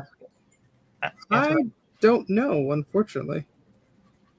Where's Ron where you need him? He knows. I know. I was about to say Ron knows things. Yes. Yeah. So I'm presuming that the RAM is probably okay on this board because it's trying to boot. It's getting to that point. But I won't know until I actually try to get it fully booted up or whatever. So, but we're nearly at 4.5 hours, and it's fine. It's 11, and Joe needs to get up because he needs to leave town by 8 in the morning tomorrow to drive his car to a neighboring municipality to get it oil change and stuff done. So well, that sounds like fun. Yeah. I get a day off work. I mean, so I'm going to go ahead and call the stream for tonight. I'm going to thank my wonderful guest hosts, Steve, Mac84. Hi. Tom Barber, not Tom B. Not Tom B. Not Tom Eyeballs. Tom Eyeballs. Hanging out with me tonight and being my co-host. You've been super helpful. Appreciate it. Thank you for having us on, sir. You know what? Anytime. You guys are great. Thank you to all of the wonderful people in the chat who gave us lots of cool pointers on our machines tonight and helped us figure out a lot of diagnostic things. That's really cool. I do want to pop this on there. I want to thank all of my patron fellows, members, and engineers. We got Justin D. Morgan, Stavros, Michael, Bob, Britt, Greg, and Peter Tiani, who are my top tier patrons. So thanks to all of them. Before we leave, remember to hit the like button because that tells YouTube to show my video and subscribe. Who watch other videos like mine. So it does the thing. Remember to hit subscribe because then you know when I'm doing these live streams. If you want to follow me on Twitter, Museum Joe. If you want to follow, drop $1 in the cup at Patreon. You can go to patreon.com/Joe's Computer Museum with the Joe, the C, and the J, the C, and the M capitalized. Links in the description and all of that stuff. Well, that's all for tonight. Thank you all for hanging out, and we'll see you all later. Bye!